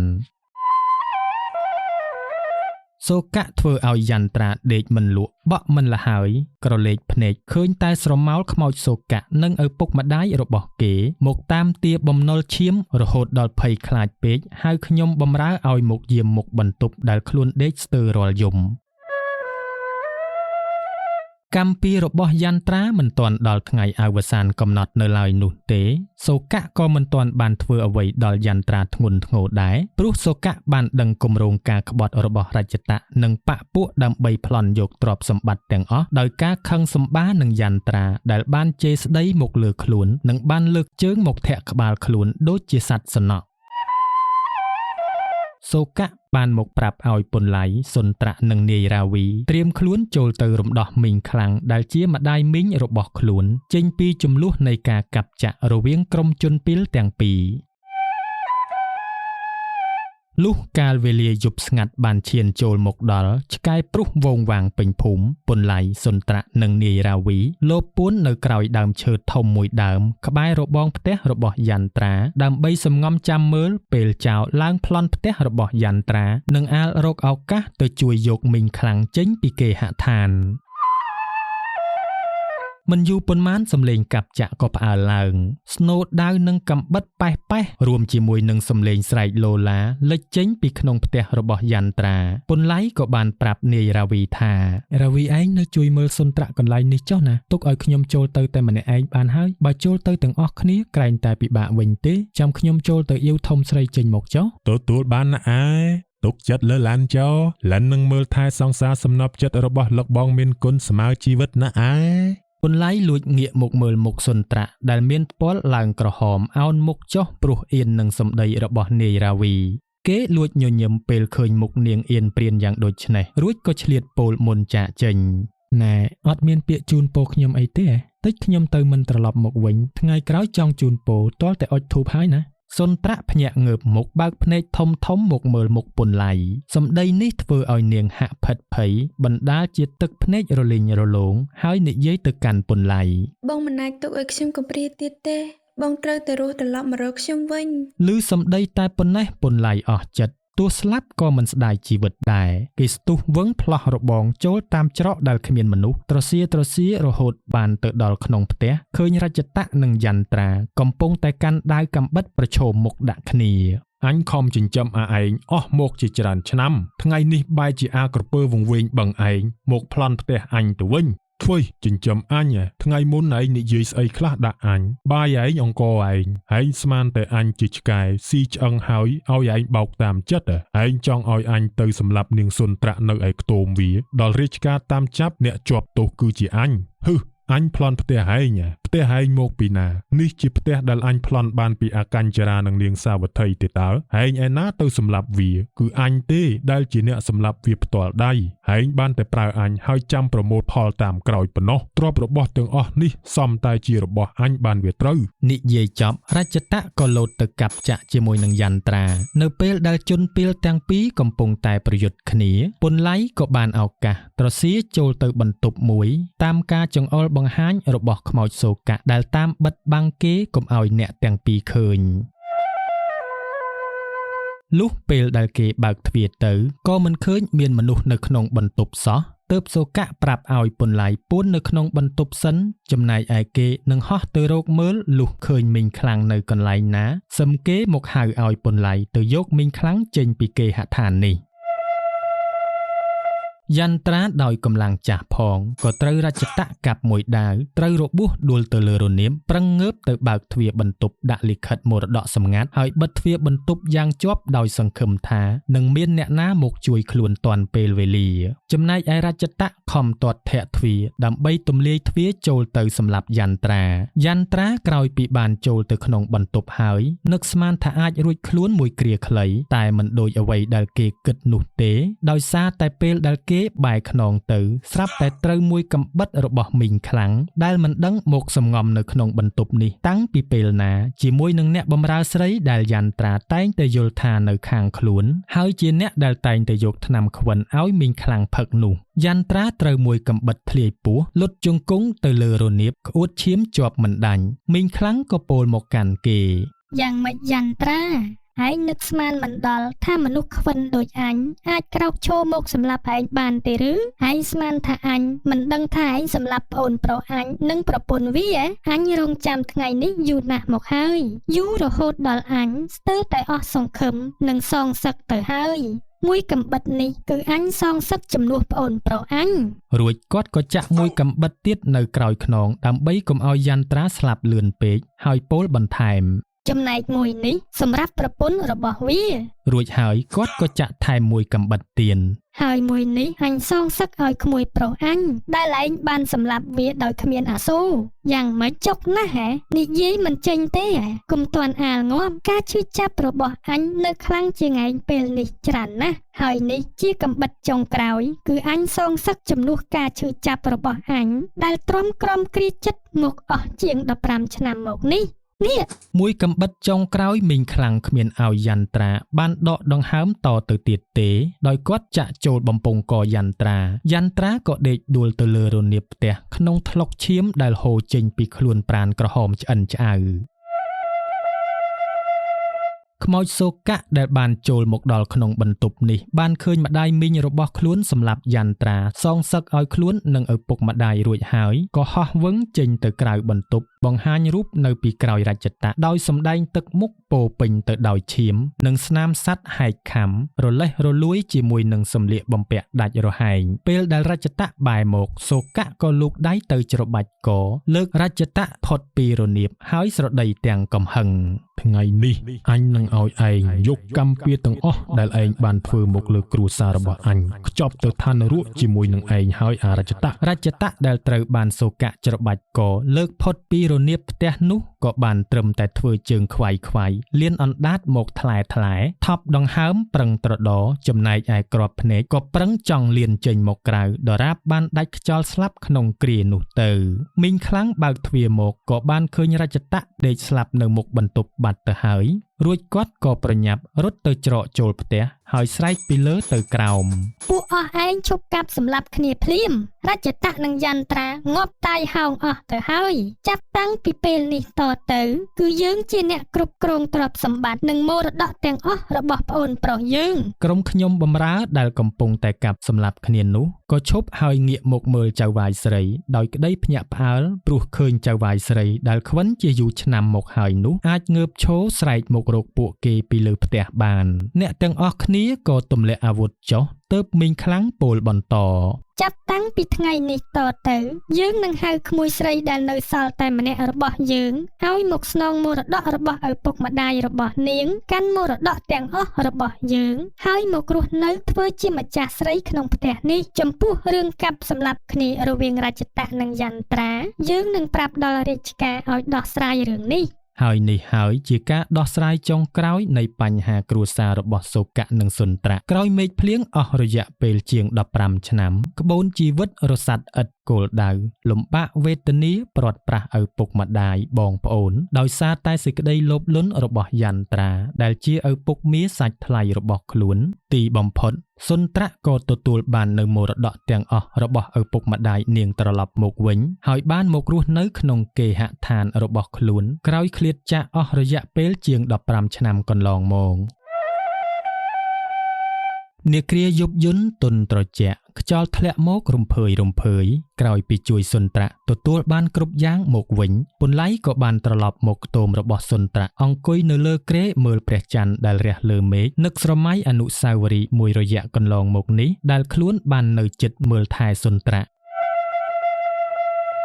ឃើញដួងច័ន្ទនឹកដល់វងភ័ក្ររបស់នារីដែលមូលក្រឡង់បញ្ចេញពន្លឺមុនស្នេហ៍ដ៏ស្រគត់ស្រគំថ្មនេះម្លេះសំនាងនៅសោយសុខស្រណុកស្រួលក្នុងគេហដ្ឋានដែលនាងនឹកអស់រយៈពេល15ឆ្នាំជាងមកនេះក្នុងចិត្តរបស់ពន្លៃចាប់ផ្ដើមឈឺចាប់ដោយសេចក្តីស្នេហាដែលពេលនេះប្រែក្លាយជាឆ្ងាយវណ្ណៈដូចមេឃឆ្ងាយដីកំពុងតែរំពៃគិតនឹកនារីដែលខ្លួនលួចស្រឡាញ់សំលេងសុនត្រាក៏ហៅឡើងពីក្រោយ បងមើលព្រះច័ន្ទលើមេ មេឃអញ្ចឹងបងបដូរចិត្តលេងចង់បានព្រះច័ន្ទនៅលើដីហើយឬ ពន្លៃបែរមុខក្រឡេកទៅឃើញសុនត្រាក់ឈរនៅពីក្រោយក្នុងចិត្តអរកអ្វីប្រៀបផ្ទឹមគ្មានងើបឈរក្រោះបែរទៅរកសុនត្រាក់ព្រះច័ន្ទលើមេឃធ្វើម៉េចប្រៀបផ្ទឹមបាននឹងព្រះច័ន្ទលើដីដែលខ្ញុំតែងតែអាល័យនោះតែថាពេលនេះព្រះច័ន្ទលើដីមិនមែនរះទាបដូចមុនទេខ្ញុំជាអ្នកទីទាល់ក្រធ្វើម៉េចនឹងហ៊ានស្រវាទៅ បើបងគិតតែខ្លួនឯងដូច្នេះបងមិនខ្លាចព្រះច័ន្ទនៅលើដីរបស់បងគេអន់ចិត្តទេឬយ៉ាងហោចណាស់ក៏បងគួរប្រាប់នាងមីម៉ាតអំពីអ្វីដែលបងអ្នកទុកក្នុងចិត្តដែរឬចាំឲ្យគេខាងស្រីស្ដីមុន លឺដូច្នេះពន្លៃភ្ញាក់ផ្អើលហើយញញឹមឡើងដោយគេមិននឹកស្មានថាសុនត្រាក់យល់នៅចិត្តស្រឡាញ់របស់គេហើយក៏ពោលពាក្យស្នេហាទៅកាន់សុនត្រាក់ បើបងថាស្រឡាញ់អូនតើអូនព្រមស្រឡាញ់មនុស្សទីទាល់ក្រដូចបងទេសុនត្រាក់ក៏បោះជំហានមុខមួយជំហានហើយលូកដៃទៅចាប់ដៃពន្លៃរួចពោលពាក្យស្នេហ៍ទៅវិញ បងធ្លាប់បាននិយាយថាបងនឹងការពារអូនមិនឲ្យអ្នកណាប៉ះអូនបានមួយសរសៃសក់ឡើយបើបងមិនមែនជាប្តីអូនធ្វើម៉េចបងអាចការពារអូនបានអូនព្រមស្រឡាញ់បង ហើយនេះជាទីបញ្ចប់នៃរឿងបំណុលឈាមមរតកខ្មោចដោយពន្លៃនិងសុនត្រាក់ បានរៀបអាពាហ៍ពិពាហ៍នឹងគ្នារស់នៅជាមួយគ្នាបានកូនពូនជាចៅសុខសាន្តដរាបរៀងទៅអើយចំណែកឯខ្មោចសូកៈនិងឪពុកម្ដាយរបស់គេក៏បានទៅរកជាតិកំណើតតាមបុណ្យនិងកម្មពីរៀងខ្លួនខុសប្លែកអីតែនាងព្រឹមព្រៃដែលคล้ายខ្លួនទៅជាមនុស្សឆ្កួតដើរតាមផ្លូវនិយាយតែម្នាក់ឯងដរាបបានទៅលងទឹកប្រឡាយគ្មានអ្នកដឹងស្លាប់បាត់បង់ជីវិតទៅហោង